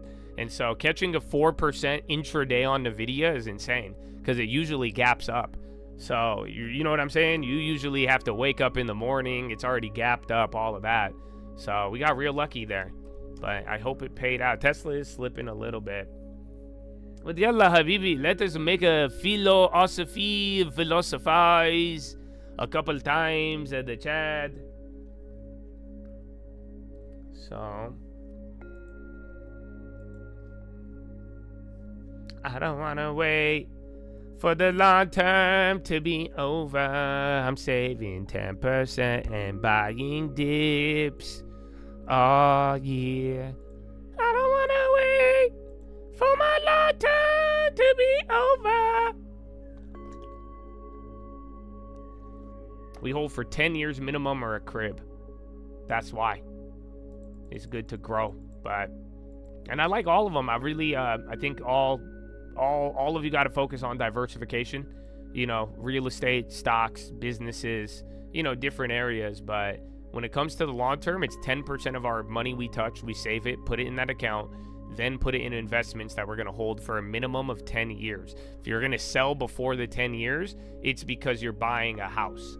And using that money for the house. Otherwise, I'm not going to hold it for 10 years. I will not buy it and put it in that account. So the long-term account is 10 years minimum. If you're not going to, and this is what I've been telling people, because it's like, just straight up, man. If you're not ready to make that decision for 10 years minimum, put it into another account. Trade it, swing trade it, do whatever the fuck you want, but don't call it a long-term and don't try to mix it in, because you're just going to create problems. So as long as you keep it strict, follow the rules, 10 years minimum, it's probably one of the easiest strategies out there. And I would say it's a lost art because more and more we're barreling towards a generation that they have higher turnovers. They want to move quicker, do all that. But even then, even in bubbles, this setup will help you out. All right. I don't want to wait for the long term to be over.